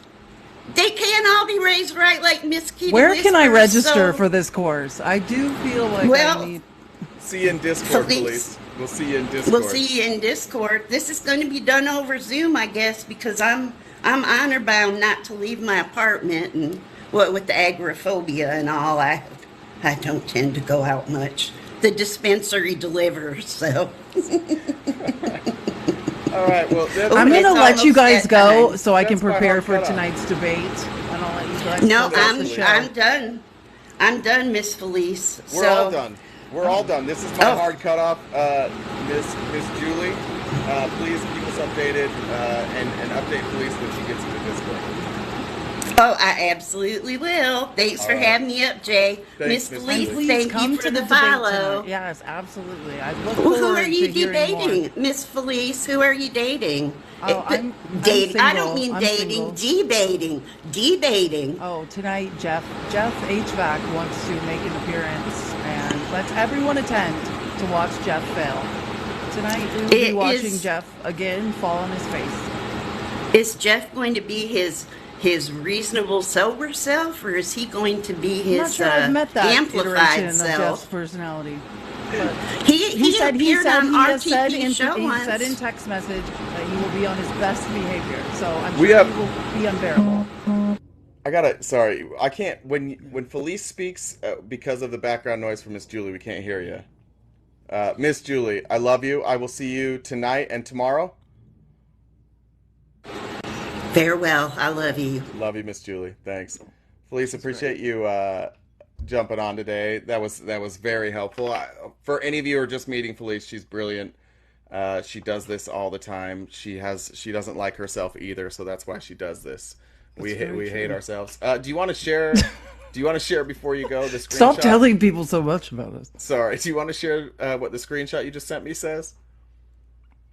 Oh, or do you want to save that for no, later? that's okay. This is more HVAC stuff. Yes, come to the debate tonight. Jeff would like to prove something to RTP, but he just texted me and said RTP must be crushing. He never lets other liberals stay in the box. And I said, "Are you jelly?" And then and he basically says yes. It's getting worse with the suckers. I think he's talking about this too. Yeah. Anyways, it's just creepy stuff. But tonight, Sorry, Jeff. Sorry, Jeff. Sorry, Political you made Mom's me- going to be hosting it, right? Yeah, Political Yeah. Mom. So if you're not following Political Mom, follow Political Mom. It'll be, what'd she say, 7 or 8 Central? 7 or 8 Central, yeah. So Yeah. So look for that. I'll drop it in the Discord. Okay. Thanks, All right. Felice. Later, Gators. See ya. All right. For everybody who doesn't leave me now that Felice is gone, 9:30 a.m. to 1 p.m. Pacific Standard Time. Linktree is fixed. Discord invitations out there, so shoot me or any of my mods a message if you want a Discord link. Merchandise link is also there. Please follow us on Twitter, Instagram, YouTube. I load these every day, so you can find the replays of these every day on YouTube. That's at RTPJ over there, but the link is in the link tree. Thank you guys for all the gifts. Thank you for the subscriptions. Thank you for the support. Thank you to all the guests. It was a wonderful conversation, and I will see you guys tonight. If I can figure out how to